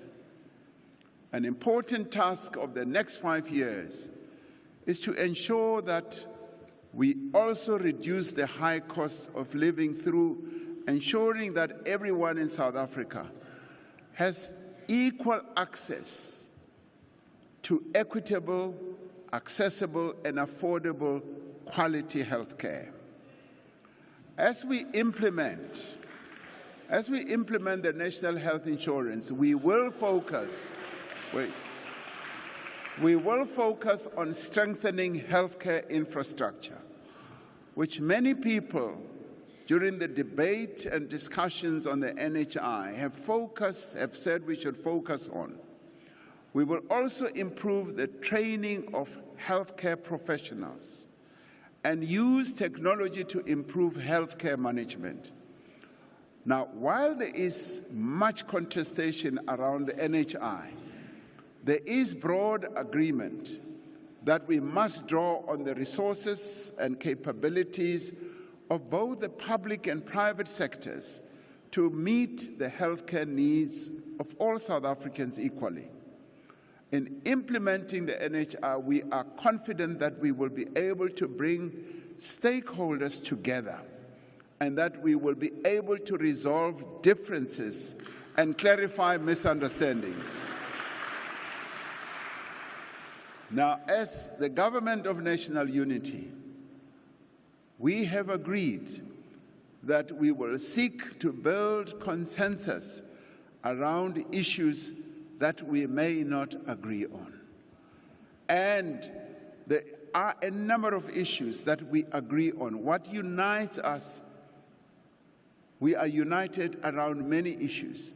And there are issues which we still need to find full agreement on. And yes, we will work hard to make sure that we do find agreement. Now, with so many people living far from economic opportunities and services, transport costs take up a large portion of many of our people's income and drive up the cost of living. We often hear reports that many of our people spend up to 40–50% of their income just on transport. An immediate priority is therefore to complete the recovery of the passenger rail network across the country to enable people to travel from outlying areas to cities at an affordable rate. Around 80% of commuter rail corridors are now back into operation, and nearly 300 vandalized stations have been refurbished, providing safer and more efficient services to commuters. The third strategic priority of the Government of National Unity is to build a capable, ethical, and developmental state. We will proceed with the work already underway to professionalize the public service, ensuring that we attract into the state people with skills and capabilities. And I need to pause for a minute here that as the Government of National Unity, key people who are appointed into positions of ministers and deputy ministers, as they got into the office, the public service officials have managed this transition period extremely well, and I want to thank them for doing so. We will continue to fight corruption and prevent undue political interference in the administration of the state. In this administration, we will complete the work to restore the financial position and operational performance of our state-owned enterprises.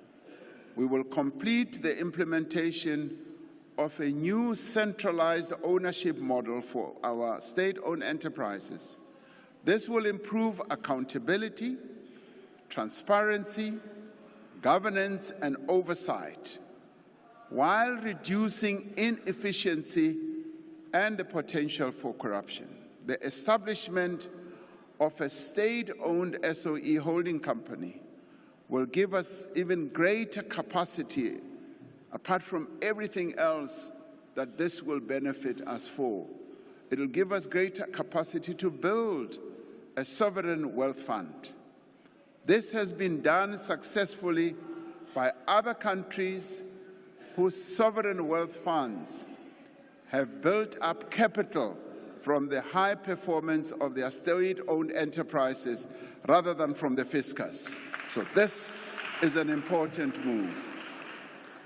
Now, to tackle crime and corruption, we must have capable, sophisticated, and independent law enforcement agencies that can fight complex and organized crime.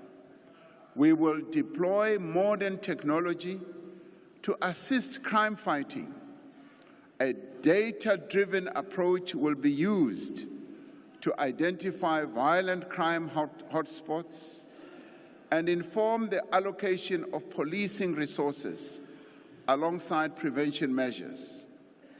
We will continue to tackle priority crimes like illegal mining, gang violence, cash-in-transit heists, and the construction mafia through specialized police units.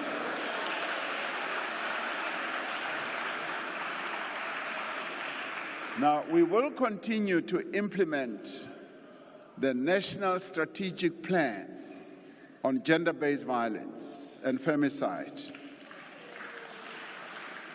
And we will expand victim support services like the Tutuzela centers and GBV desks in police stations. Now, 30 years ago,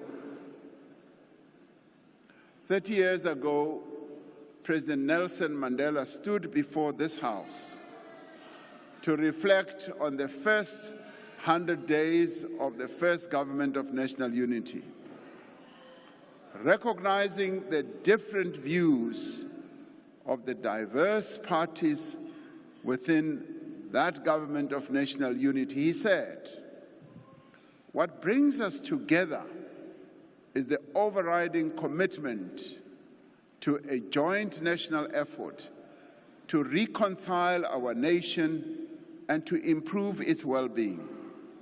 Close quotes. The same may be said of this government of national unity that has now been established by 10 of the parties represented in this parliament. We share a commitment to reconcile our nation by advancing social justice and equal prosperity for all. We are committed to improve the well-being of our country and its people through inclusive growth, the creation of jobs, and the reduction of poverty. This is an undertaking that should involve all of us. On the occasion of the presidential inauguration, I made a commitment that we should work together to hold a national dialogue, to discuss the critical challenges facing our country, and to agree on what we all need to do to achieve a better future for this great country. Across society, people, organizations, foundations, and you name them, have expressed their support for a national dialogue. They have said it should involve all key stakeholders in the life of our country, representing civil society, traditional leaders, the faith-based sector, labor, business, cultural workers, sports people, and other formations representing the diverse interests and voices of our citizens. Following the example set by historic events such as the Congress of the People in 1955, the Conference for a Democratic Future in 1989, and the CODESA talks in the early 90s, and drawing on the experience of writing our Constitution in 1996, we envisage a national dialogue that involves extensive and inclusive public participation.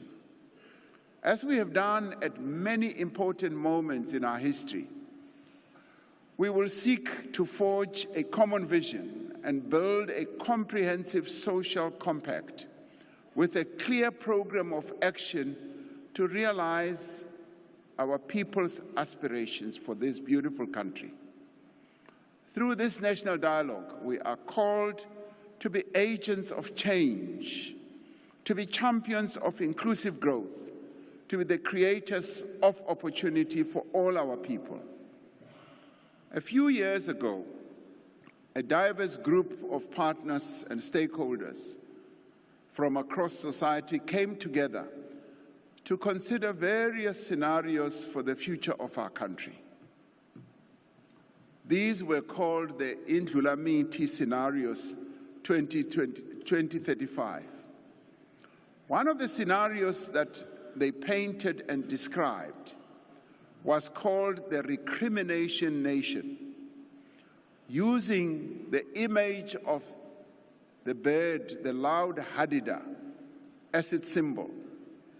This described a situation of inaction where our country's problems go unresolved and where everyone blames each other for South Africa's ills.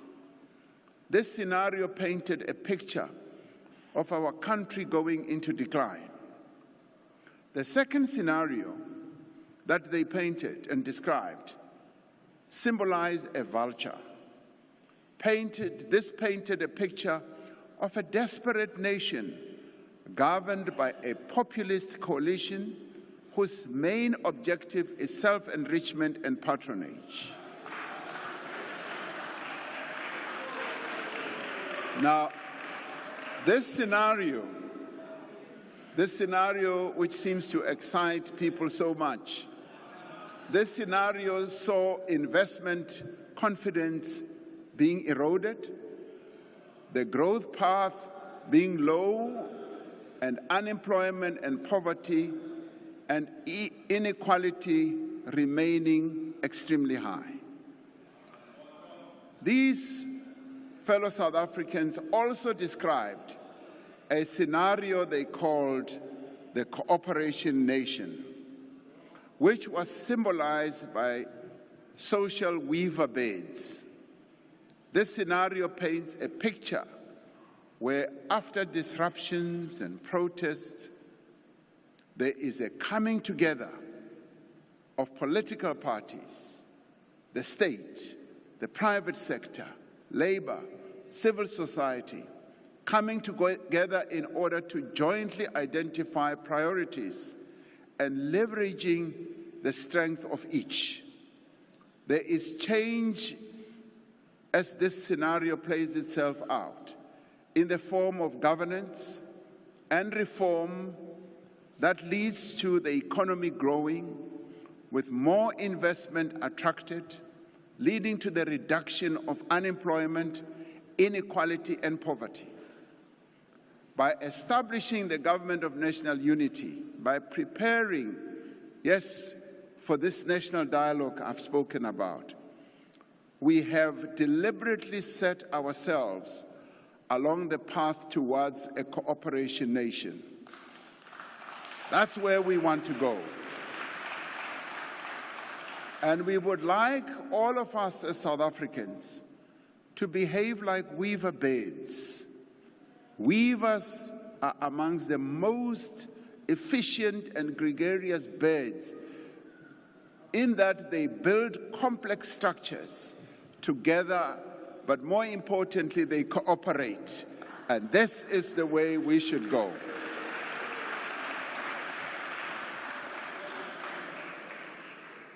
Despite all the challenges, despite our differences, despite all the headwinds that we have faced, as South Africans, we are called upon to remain firmly committed to pursue the path of cooperation, of growth and inclusion. We are called upon to behave like weaver beds, building nests, and building this big South African nest that will be able to sustain all the people of our country. Earlier today, a group of South Africans, of South African climbers, reached the summit of Kilimanjaro.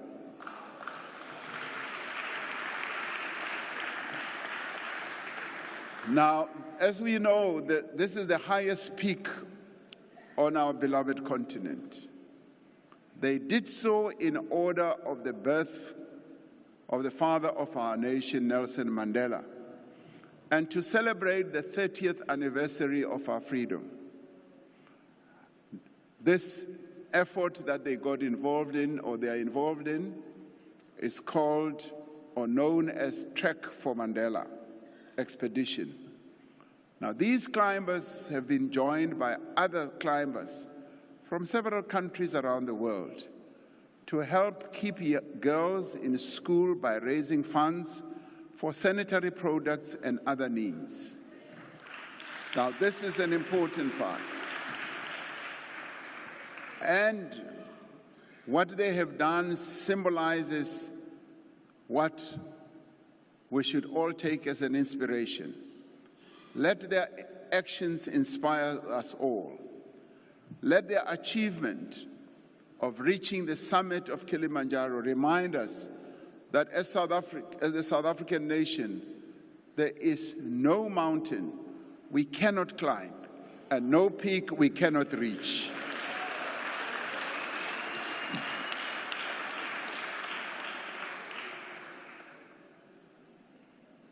One remembers what Nelson Mandela wrote in his long walk to freedom, when he said he had walked and he had had a long walk and he had climbed a number of hills and he reached this top hill and surveyed the beauty of our country and said he should not tarry too long because there are many more hills to climb.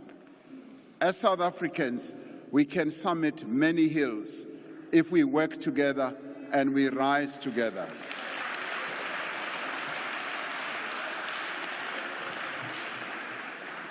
I want to conclude by referring and paraphrasing the words of Martin Luther King Jr. when he said, "Let us rise up tonight with greater readiness. Let us stand with a greater determination, and let us move on in these powerful days, these days of challenge, to make South Africa what it ought to be. We have a great opportunity to make this country a better nation. The coming together of all these parties that have decided to cooperate is quite a historic moment for our country, and we must make the government of national unity work and function and succeed.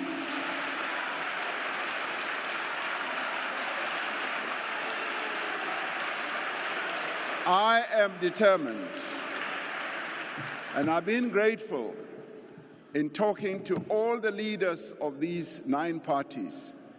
I've been grateful that all of them have, with one voice, said, "Mr. President, we want this GNU to work, and we shall make it work." Thank you very much.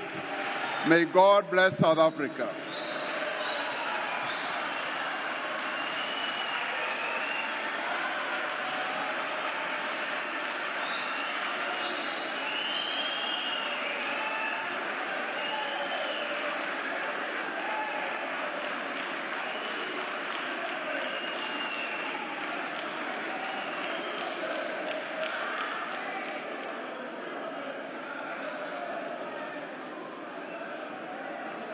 Thank you very much, honorable members. We may take our seats.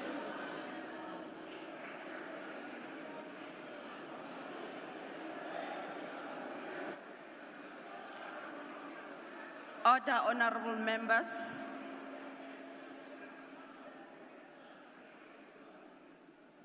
We thank the Honorable, the President, for a well-delivered address.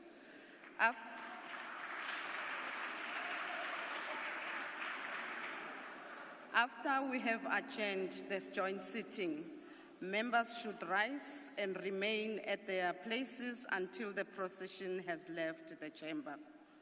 The guests in the gallery should remain seated until the judiciary has left and the ushers indicate that the doors are open.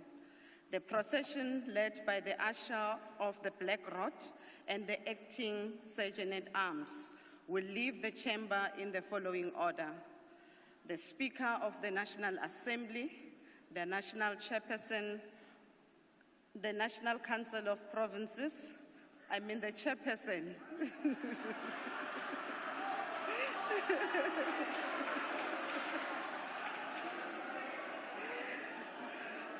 the President, the Deputy Speaker of the National Assembly, the Deputy Chairperson of the National Council of Provinces, the Deputy President, the Secretary of Parliament. That concludes the business of the day, and the joint sitting is adjourned. I forgot.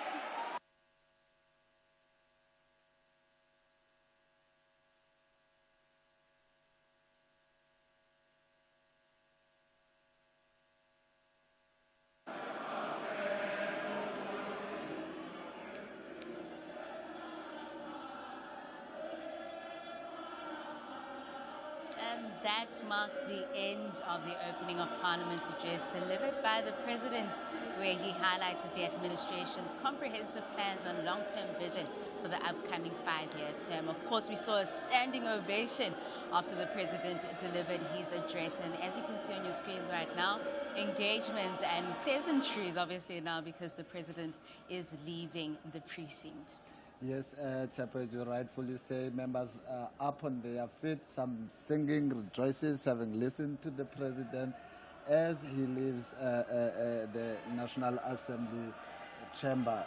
The chairperson of the NCOP, she struggled to her own title. It's been a long day, Timmy. Yeah, she indicated how the procession will leave the house, and once all the presiding officer and the President have left the house, and it is only then members will be able to leave the house. So we'll also hear some of the reflections. It's been a great day.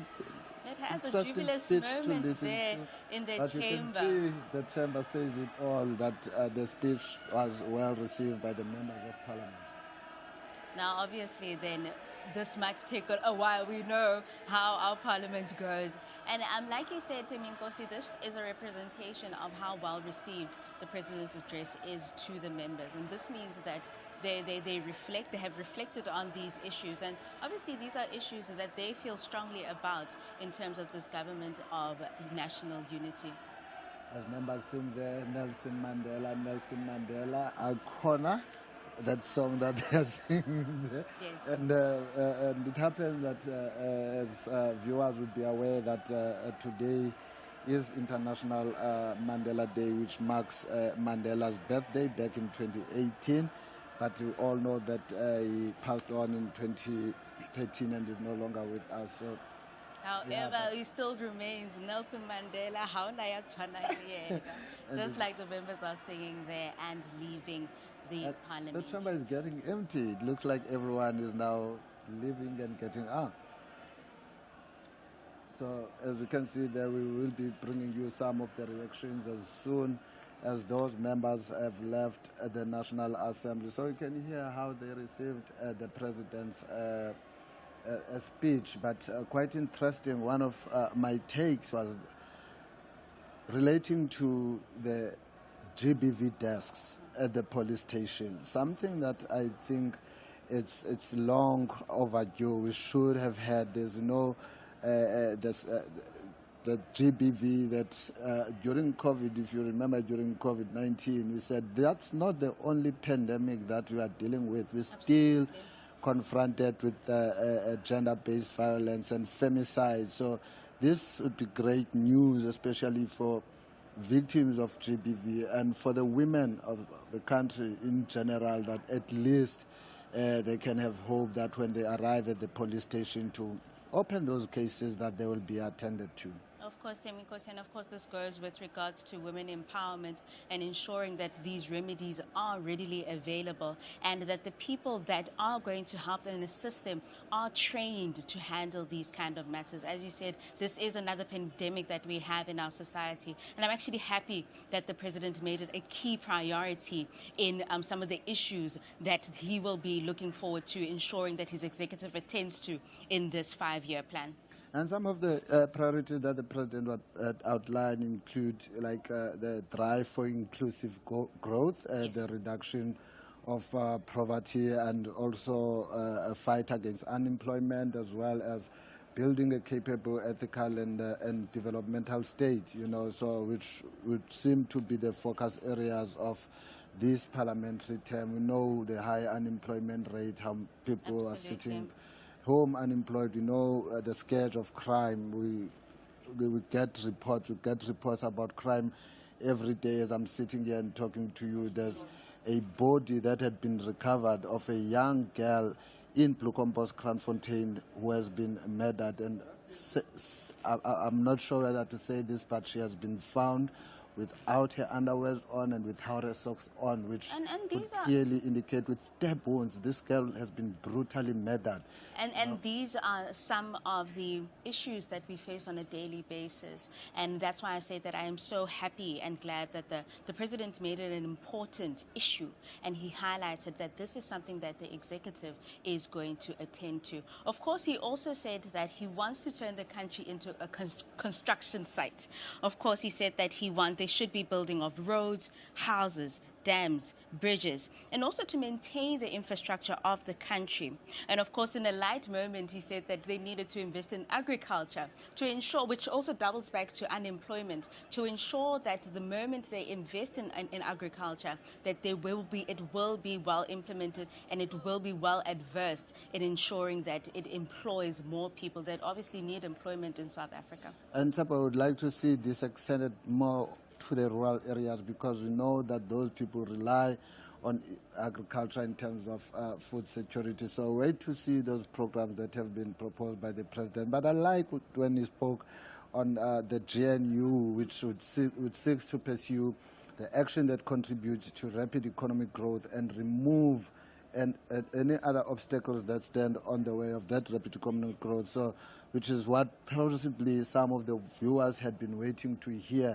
The President also emphasized on the support of black South Africans, persons with disability, as well as women, because we know those are the groups that get to suffer some of that are challenged many a times. Yes. But she also, one thing that, a question that has been asked several times, especially following the GNU, on how is government then going to deal with issues of triple BEE?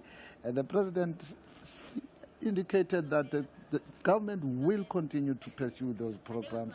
The government will continue to protect the rights of workers, because that's been another outcry of where in this GNU, where, because we know the different policies of parties that are part of the GNU, and we know where those policies spoke in terms of triple BEE. But as you can see on your screen there, the procession starting to leave.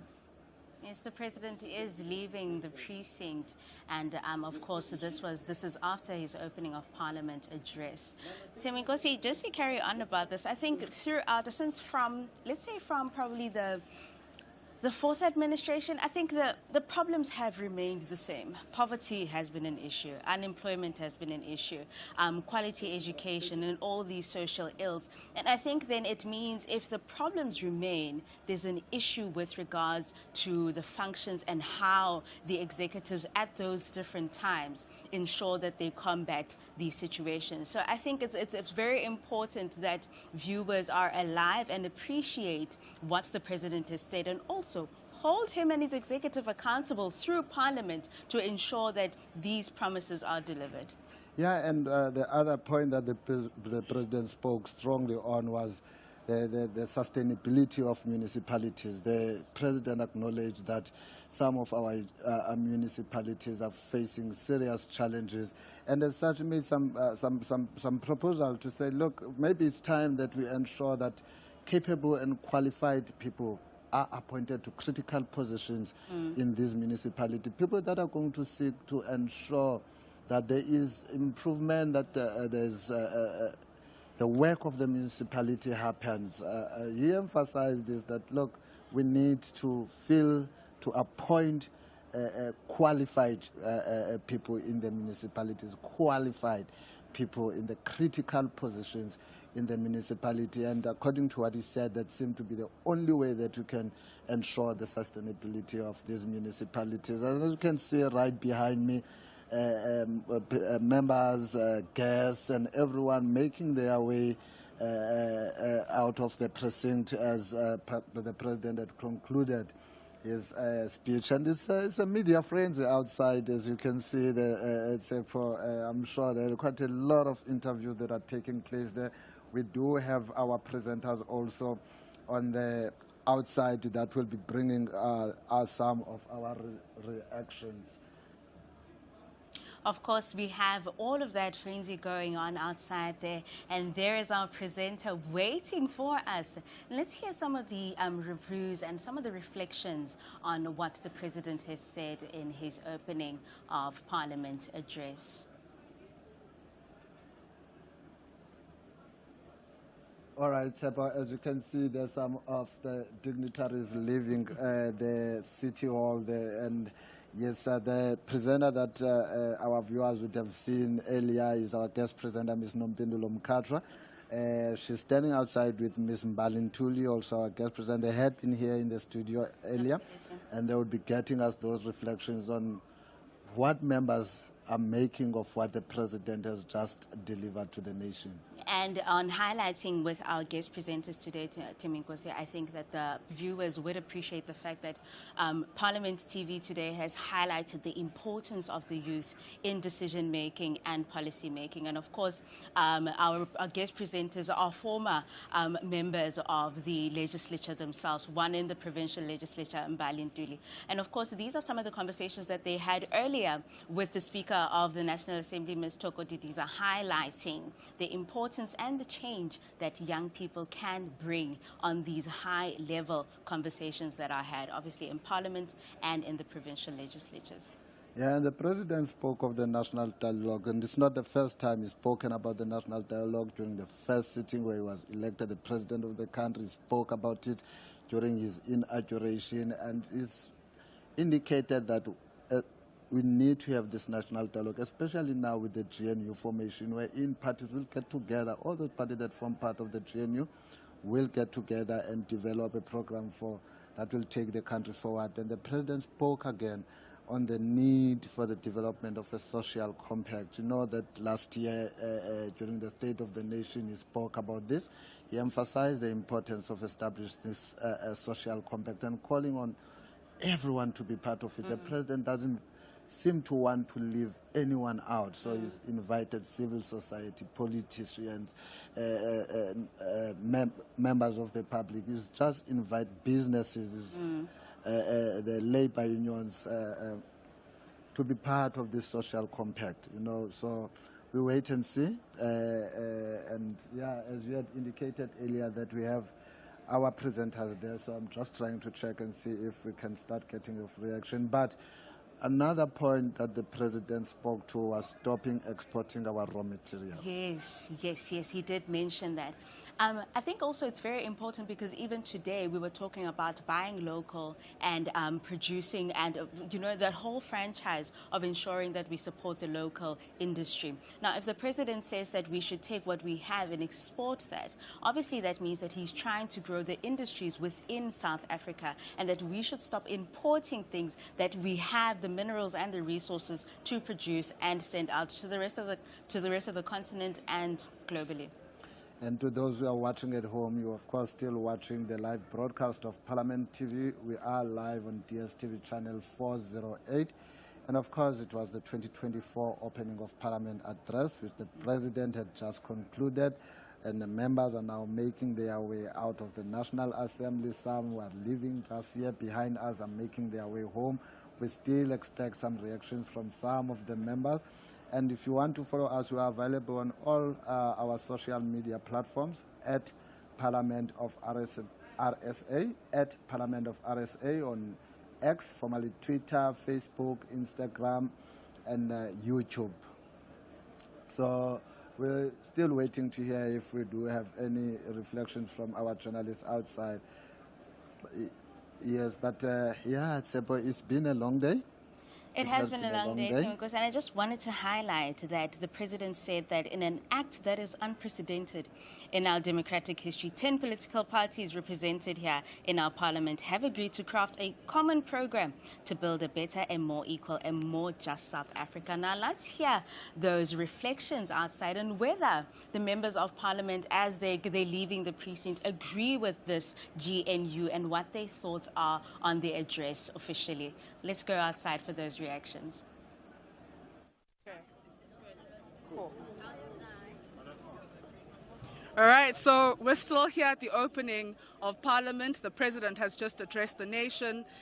You all know that we have been engaging with young people throughout the whole day, profiling them. We have a number of young people who have come into the 7th administration, a number of young people who've also taken office in the executive as ministers and deputy ministers. And joining us this evening, we have a segment called hashtag The Youth Take Oath, is none than the other, Minister Soli Malati, who is the Minister of Communications and Digital Technologies. Minister, good evening. Good evening to you, and it's good to see you. It's good to see you too. I'm really excited. We are all excited as young people to have many of you in the executive. How are you feeling right now about the task ahead? Look, it's a massive responsibility. The first 2 weeks were just overwhelming in terms of getting to understand the state of the department and speaking to as many stakeholders, both internally and externally, so that even in framing the vision, it's informed by what you find inside, but it's an inclusive process of what the stakeholders are also saying. And getting into the third week where we had our budget vote, on Monday, presenting plans that were formulated ahead of you. But, once you are in there, you can't be selective about which moments are yours, which ones aren't. And quite really, I'm refreshed and I'm excited about the task ahead. I think there is a new opportunity of just new energy that has also infused to the public service, and the ultimate beneficiary can only be South African people. Absolutely. So we had a number of conversations with different young MPs, right? I mean, the chairperson of basic education was there, Joy Maimela. We had also young people who are serving in the portfolio committee on higher education, and those actually serving on the committee of science and innovation. And everyone raised the importance of us creating access to education through technology. Speaking about access to Wi-Fi, speaking about online learning. What are your thoughts around using technology to increase access to education? No, it's a very important thing. There are two barriers currently. One is, the infrastructure that guarantees connectivity. Secondly is, in order to be connected, you need devices, right? And that is another stumbling block. Currently, because of our tax regime, smartphones are considered a luxury item. As a result, there's an added tax to them, which drives the cost of those, which means that you have to be either economically superior in order to afford those. And one of the things I'm really passionate about driving in is engaging the Treasury about we need to have a threshold in terms of what constitute luxury goods, so that we can't have, smart devices being an obstacle to either young people learning on those platforms and using those devices, or even entertainment. For entertainment, it's good for the general mood of being, or life can't just be about work and no balance of entertainment. But also the digital economy is going to be a major contributor in terms of investment and job creation. And I was very inspired by the President's speech around finding regulations that are an inhibitor to investment opportunities and eliminating those, so that we can unleash a new army of digital entrepreneurs, but also have young people enthused about learning. This whole thing about technology can be so powerful because not every learner is going to have the means eventually to be able to afford public transport to go to a school. Sure. But if we can put devices in learners' hands and have them connected, then even the process of learning becomes much more innovative. It can catch up with international trends, and we can just have an entire generation of young people that are empowered differently. So, Minister, I really believe that the manner in which a department like yours and many other departments can go about achieving some of these things is through social compacting and working with your other departments. Science and innovation, there's so much work that's being done there currently in increasing access to internet connectivity. Electricity, you need to meet with him, all right? And so do you envision yourself having conversations with multiple stakeholders so that you have like an enclave of support in order for you to achieve what you want to achieve? No, absolutely, and I think that's what the spirit of the GNU is inculcating in all of us, because some of these common problems have transversal impact on the delivery of government services. And across departments, we face the same problems. We have to be the Department of Communications and Digital Technologies that drives technology, the embracing of technology throughout the government system. But each and every department in government has an ICT department. Sure. What does it do, sure, in the bigger picture, and what are some of the programs that are there in place? Because there's a lot of duplication, right? And we have to embrace the sense that, we have to, do things digital literacy, And that just, goes beyond school kids, but also within the public service, even within, public officials, and you know this very well, that, even at our level, there are not people who are, that savvy in order to be effective, so that we can then reduce time we spend on printing documents, going through printing documents, and can let people focus on the outputs of their work. So that is one of the ways that we aim to do that. All right. Well, there you have it, citizens of South Africa. That is Minister Soli Malatsi. I think he's just over 35, right? So generally he's young.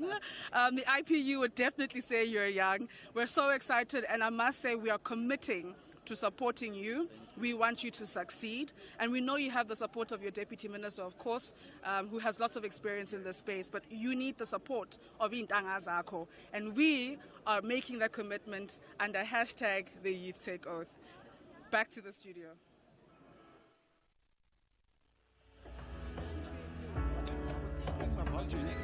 Yeah? Yeah? Well, let's have a...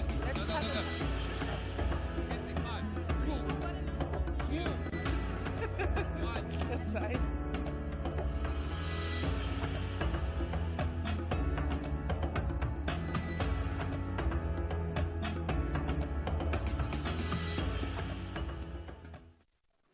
All right, so we're still here with hashtag the Youth Take Oath, profiling young MPs. I'm joined by Honorable Bax. I call him Bax. We serve together on the Portfolio Committee on Higher Education, Science and Innovation in the 6th administration, and you were absolutely brilliant. You moved into basic education, you championed issues around pit latrines and infrastructure in general in the basic education system. But now you're the entire Deputy Chief Whip of the Democratic Alliance. Congratulations. How are you feeling right now? Look, thank you so much. I'm feeling really great right now. It's a new responsibility, it's a new challenge.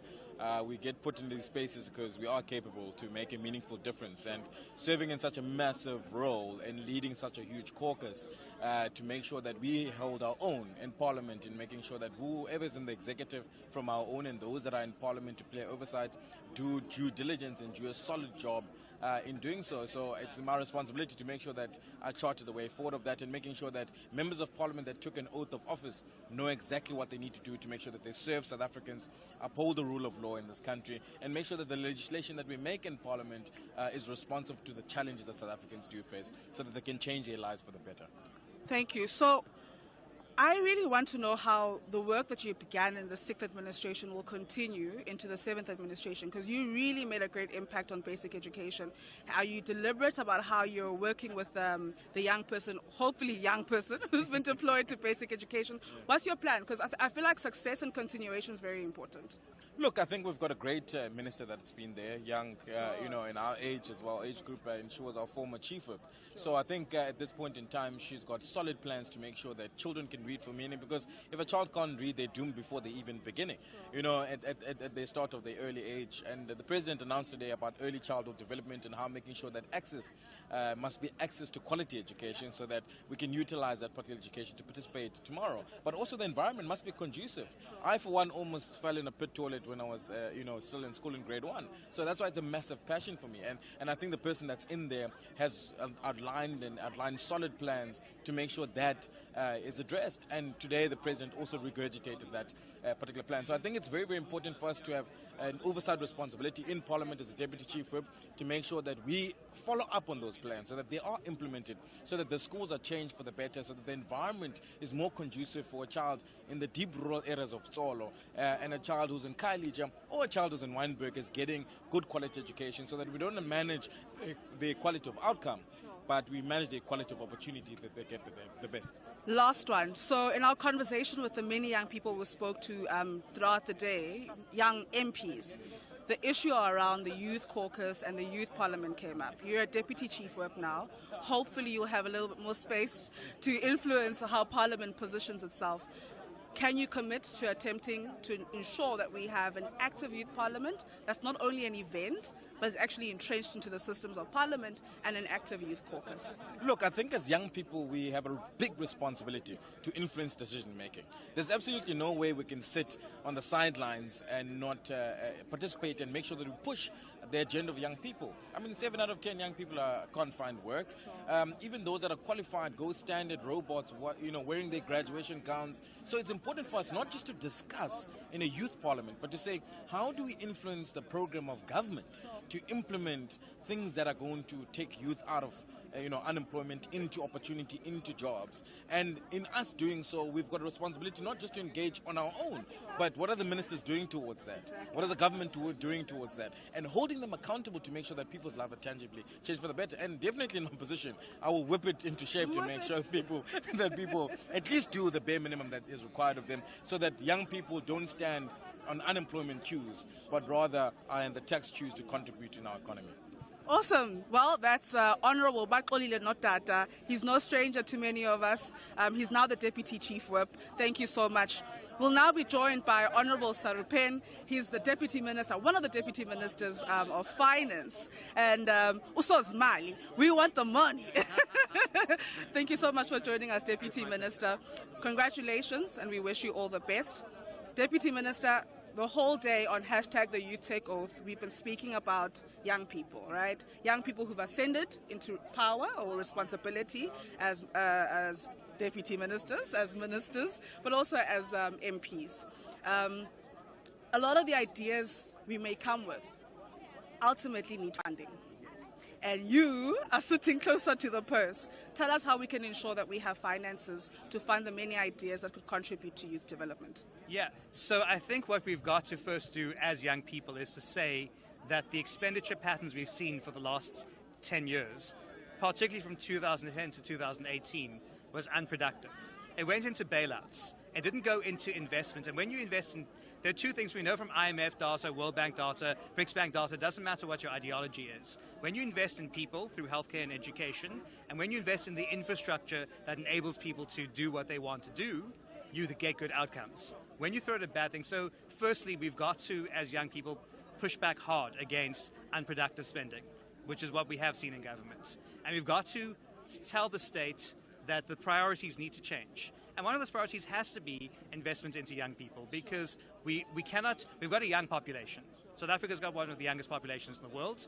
Our average age now is 30. And so we've got to channel that investment into enabling people to live lives that they value. And that's what we've got to do. So the expenditure patterns that we've seen for the last 10 years have to change. And so you're absolutely right. And what can we do as young people? Obviously lobby very hard, attend public participation meetings and budgets. Don't wait for someone else to do it.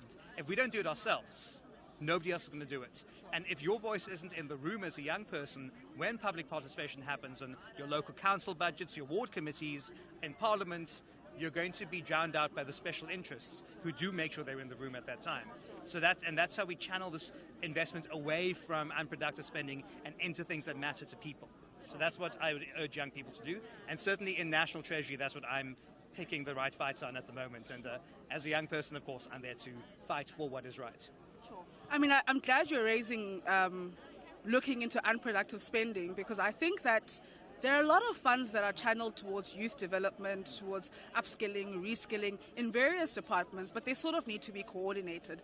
Can you just give your thoughts on that? Yeah. So, I mean, there are several things. There's a lot of duplication in governments, and there are lots of bursary programs and so on. But at the end of the day, it's amorphous. It's a bit of a mess, and it doesn't try to stream young people in. So, I mean, one of the things that Treasury does, and they do this well, I'll give them credit, is the public service says you must have 3 years of experience to get in to a decent role. But the internships that the government offers is only 2 years. Treasury does do 3-year internships. So if we're going to make this legal requirement, why are we not unlocking the barriers? That's one example. So we need to do that. The CETAs, we know, are a black box. And there's a lot of development funding that could be channeled towards young people. But we have CETAs that try to spend money taking themselves on overseas study tours. So we do need a coordinating. you know this firsthand. So we need to move that spending again productively, but it needs to be coordinated. And I do think that the NYDA should be repurposed to house all of these things and to begin to say, how do we channel this and how do we deal with structural unemployment? Why are so many young people poor and trapped in poverty? Because you go to school for 12 years, but your skills are mismatched what the economy demands. And so we have people whose families desperately give up everything to get them into universities, not because they've done anything wrong in life, but because the school system hasn't equipped them. And so we've got to channel all of the spending properly, got to skill people appropriately for the demand side of the economy so that people can get in. It's ridiculous that we've got a massive youth unemployment rate, between 50 and 70% depending on the quarter, and then you've got all these vacancies in the economy. It makes absolutely no sense, and that needs to be resolved. And I think there's a role for better coordination there. Well, there you have it, fellow South Africans. Deputy Minister Ashur Soripen, Deputy Minister of Finance. I really hope, Deputy Minister, as the former chairperson of the Portfolio Committee on Higher Education, right, that we'll be able to address some of the issues at NSFAS. The money needs to be followed. There's been great investment done there, increased funding for administrative purposes, but we need to follow the money in higher education. I absolutely agree with you. And I really hope we have that discussion with Ms. Luata of the NYDA. We were hoping to actually have the both of you in the conversation earlier on. And we wish you all the best with your 5 years to come, and we'll definitely be there to support you as young people. I really appreciate that. Thank you so, so much. And I will take that up with the NYDA. I promise. Well, there we have it. We're heading back to the studio. You've been listening to hashtag the Youth Take Oath here at the opening of Parliament. And I'm really excited to hear the many ideas that young deputy ministers and ministers have in taking this country forward over the next 5 years. Back to studio.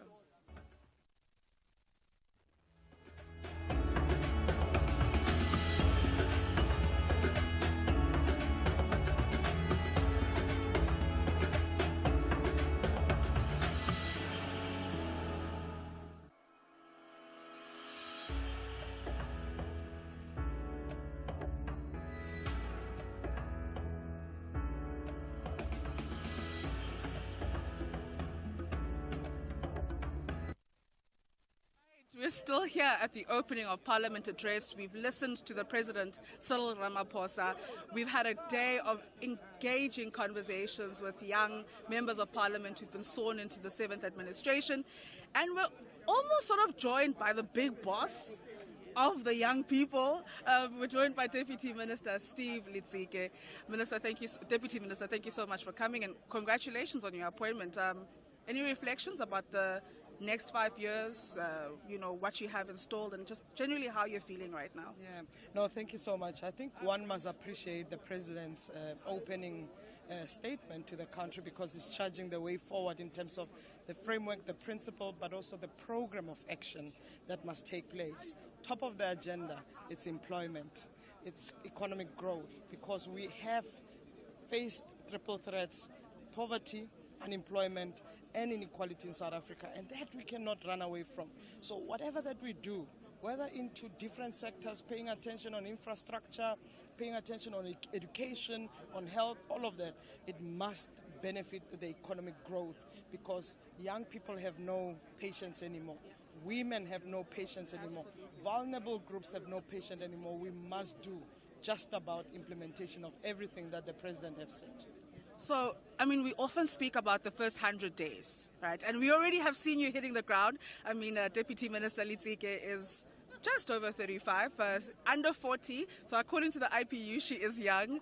First 100 days, what do you see? 3 practical sort of plans that you see yourself implementing to make sure that young people are brought into confidence on the type of leadership they could see over the next 5 years? Look, the most important thing is the information that must get to young people. We cannot speak about the National Youth Service and young people don't know about it. So it's about how do we actually make sure there's a spread coverage of township, peri-urban, rural areas, where young people are brought closer to the information, closer to the opportunities, but also where we facilitate access to these opportunities. So we have an opportunity. What the stimulant initiatives that President is talking about, give it to young people. Let young people own these initiatives. And secondly, we know very well, our mandate as a department is also to look at how we advocate, how we mainstream, but most importantly, how we also monitor some of the intervention. It is our responsibility to move department by department to analyze exactly what is going to happen. So within this first 100 days, we're going to be already telling the departments where you have lacked, but what you need to be prioritizing, at least as kind of a medium-term program. We're going to guard it. We're going to completely look at the midterm approaches that tells us that our government is moving into the right step, and also our government is actually yielding the results accordingly. Deputy Minister, there's often an attempt to be, I want to say it as simply as this, wishy-washy, vague about setting targets for transformation, right? I mean, and sometimes women will be made to feel like when they speak about representation of women, oh, there they go again. When we speak about representation of youth, oh, there they go again. Disability, the same thing. LGBTQIA, the same thing. How will we ensure that this laissez-faire approach to transformation is addressed in order for us to inculcate very intentional planning and budgeting? I mean, we were speaking to the Deputy Minister of Finance just now. Very intentional planning and budgeting in order for us to mainstream this type of representation that we want to see. Look, one of the most important documents I've asked for when I walked into the office is where is the gender transformation budget? Where is it? And I think what's common and what's good is that even coming out of the Khutla just over the weekend, we've agreed on common agenda, gender equality, women prioritization, and most importantly, young people. It's exactly that. So we are actually looking into this conversation directly with Treasury, because you can't speak just about programs without resources. Who is financing, what are we financing, and whether it's transforming lives. So gender transformation approaches, it's exactly what we're adopting. Until we get quite a feminized government, we will reach there. But I'm glad that our president represents exactly that. Yeah. And also conversations with Stats SA. I mean, often when, having been a member of parliament in the 6th administration, you will ask about a target that's been set, and you look at this target and you think, this is way below what we think it should be targeting, right? And you'll be told, no, it's because, we're informed by the stats. These are the only people who actually have the skills. To some extent, what we're feeling citizens to be communicating to us. People are saying, I'm a young person with a disability. I don't have a job. I have this particular skill. But when we're looking at the annual reports, it doesn't correlate. So conversations with Stats SA? Look, Stats SA has released the latest census, which was 2022 data. And no doubt the data represents a worrying factor. Part of it is that the number of percentage of young people that are unemployed, while our country has increased the literacy aspect, when you look at the stats in terms of how many graduates we had over 10 years ago versus now, that you have increased how many young people have got access to that, and predominantly women, because there's that resilience approach that women stay in the system when they have the opportunity. But we also need to increase it amongst young men as well, where we want to also just ensure that we elevate dynamics of gender as well. But I think the biggest problem that we have is whether the young people who graduate, who are really much completely achieving this aspect of education knowledge, whether they can translate it to prosperity of the country.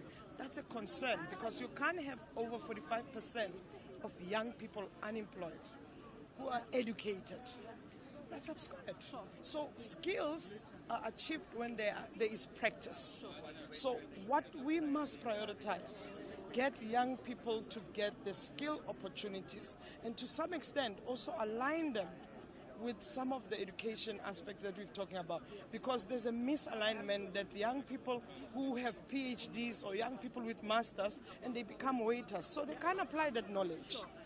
And I'm not even undermining waiters, because hospitality it's a big, right? Yeah. So the skill is not translated, the education is not translated.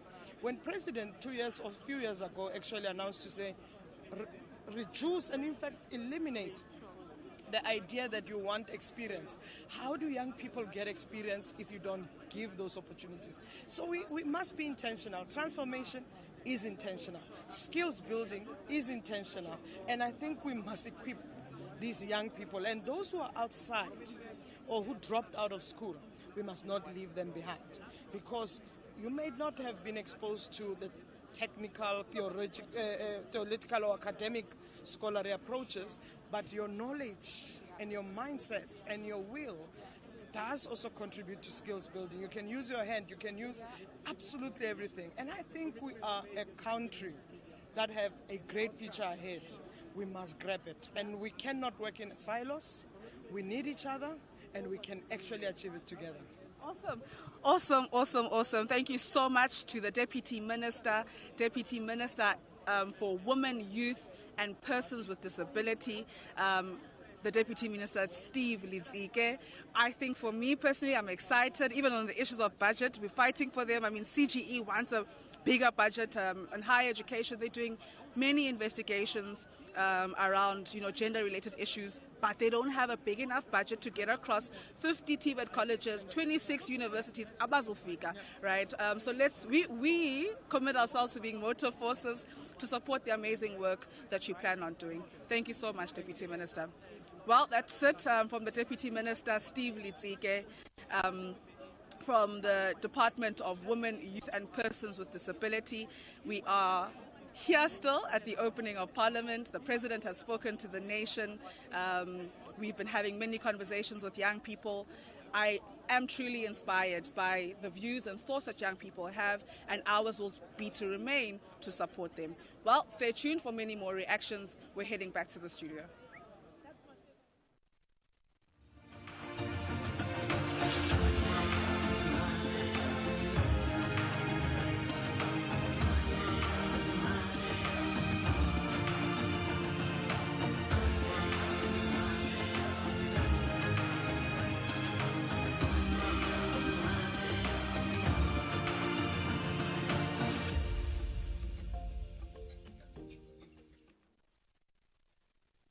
We're here getting the reaction still outside of the OPA, outside of Cape Town, and we're speaking to everyone. And right now I have with me Songezo Zibi. He is the leader of Rise Mzansi, as well, of course, as the SCOPA chairperson right now.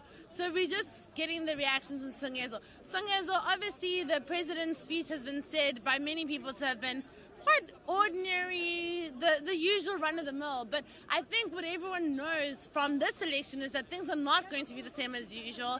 And of course, you have been put into an incredibly important position. Can we ask you, what are you expecting to be able to do as the chairperson of SCOPA, which is one of the most important positions, standing committee in Parliament? What do you want to see in the next 5 years? Look, I think we have a unique opportunity in that in Parliament and in each of the committees, including SCOPA, there is no political party that has got a majority. For a committee such as ours, a standing committee on public accounts, is potentially a really good thing, because we can finally elevate ourselves a little bit beyond the narrow party political interests where nobody can marshal their numbers to block or to misdirect the work of the committee. My job as chair of SCOPA is to get the committee members to agree on a common agenda for the 5 years, first of all, and secondly, for each of the financial years that are the 5 financial years that are going to make up this term of this administration, and to make sure that we focus on issues that are going to move the needle rather than chasing volume for its own sake. The quality of the work that SCOPA does, the reports that are tabled before Parliament, the remedial actions that are recommended, and the follow-up on those needs to be on the money so that South Africans can get value for the work that Parliament is supposed to do. A lot of people think that it's convention to have the SCOPA chair part of the opposition. In this particular administration, your party is also part of the GNU. In some ways, you are opposition, but you're also part of the pact. How do you reconcile that? And also, I mean, do you think that you'll still have the ability in your position as SCOPA chair to have the requisite oversight and the requisite ability to actually hold all departments accountable in the way that you should? And of course, I mean, we all know that the ANC has been part of SCOPA before, but what are you feeling? Because since then, it has been a real convention to have an opposition member, which some might say you guys are not as part of the GNU. Look, I mean, it's interesting about the convention because in the first Parliament, there were 2 political parties that were both in government. It was the IFP and the ANC. And SCOPA did a damn good job of investigating the arms deal. What is needed are MPs who are loyal to the Constitution, and the work that Parliament does. And I think we have an opportunity now at this crossroads in South Africa that we're able to do that again. And I'm loyal to the Constitution. I'm loyal to the work that Parliament is doing here. Secondly, I'm not in the executive. Nobody from Rise Mzansi is in the National Cabinet. And therefore, that natural conflict that people fear, that to take decisions on the one side and then oversee yourself on the other, also doesn't exist in this instance. So I really look forward to doing the work in the committee together with the political parties therein. And in terms of Rise Mzansi's own agenda and the things that they've been talking about, what they want to see as being part of the main policy of the national government going forward, before you were part of the GNU, do you think that you still have the ability to push some of those issues, or how is it going to work for you as both an opposition party and a party that is in the GNU? Look, what I'm waiting for is the implementation. I felt that the President plagiarized our manifesto with his speech. I mean, there were several things, Bali, in there. We've said time and time again, if you don't fix municipalities, you cannot fix the economy. The President spoke to that. He spoke about funding legislation and making sure that the commitments that are done have got a sort of the necessary resources. He spoke about the need to manage debt carefully and reduce the cost of debt, and then redirect those savings into social investment, into investing in the economy. The fourth thing he spoke about, infrastructure. I think the President went to bed, read the Rise Mzansi manifesto, and then gave his speech. What we're waiting for is the implementation now. Thank you so much for joining us. It's been wonderful to hear from Songezo. I think that we obviously understand what Scope is going to do. We're going to move to Fasia Hassan now, just to have a real conversation with her as a young person, as a woman in Parliament for the first time, even though, of course, she's been a legislator in Gauteng before and a chairperson in Gauteng. And I think one of the questions that I want to ask you before we really get into the meat of it is, how are you feeling about the role? What are you expecting in this particular administration? What are you hoping to achieve? I think it's always overwhelming to be a young person, to be a woman, all the things you've said. You don't just have the burden of having to, be able to basically interpret for yourself, but also for the millions of people who, yes, elected you here, but also who ultimately said that they're in crisis. Life is really not what they expected it to be, and I think there's just very little room for error. But in terms of expectations for the 7th administration, I know there's a lot of doom and gloom, but I actually think it's very exciting. And I think we're at a very critical moment in our democracy. And in many ways, we have to rise to the occasion. There's no other choice. As elected representatives, we must now rise to what our people need us to be. And that's actually why I'm hopeful. I think there's going to be a lot more inter-party working. We've already seen that. And ultimately, the main reason why everyone's coming together is because the South African people forced us to. And so I think that's really the most exciting part of where we are now. You have been one of the people that has been put on the Judicial Service Commission, and I think that obviously you're one of the most qualified, being somebody that has got an LLB and is studying for their masters. But for young people, there's always this expectation that they should do better, or that they haven't done as much as they should to be in that particular role. I think that a lot of people that have been watching us today have, because of the youth takeoff, has been really about how are young people taking up their space, and I think you're one of the exemplary, people that have been doing that. Just talk us through a little bit about that particular role, that particular process, how you felt, and what you think that the response has been. So the Judicial Services Commission, it's one of those sort of heavy hitter committees that everybody tends to see on TV. But you're right, being the youngest person, many were like, well, why is she there, right? And this idea that because you're young, because you're a woman, you're underqualified or you don't deserve to be there, and we have to defeat all of those stereotypes and all of those glass ceilings. And in fact, it goes back to what I said earlier, there's very little room for error. But the reality is, when we take up the space in these spaces, it means that in the next JSC or in the next round, we want to see more young people across political parties, because gone are the days where there are holy cows who are the best at only this particular issue. And I think we're turning that on its head.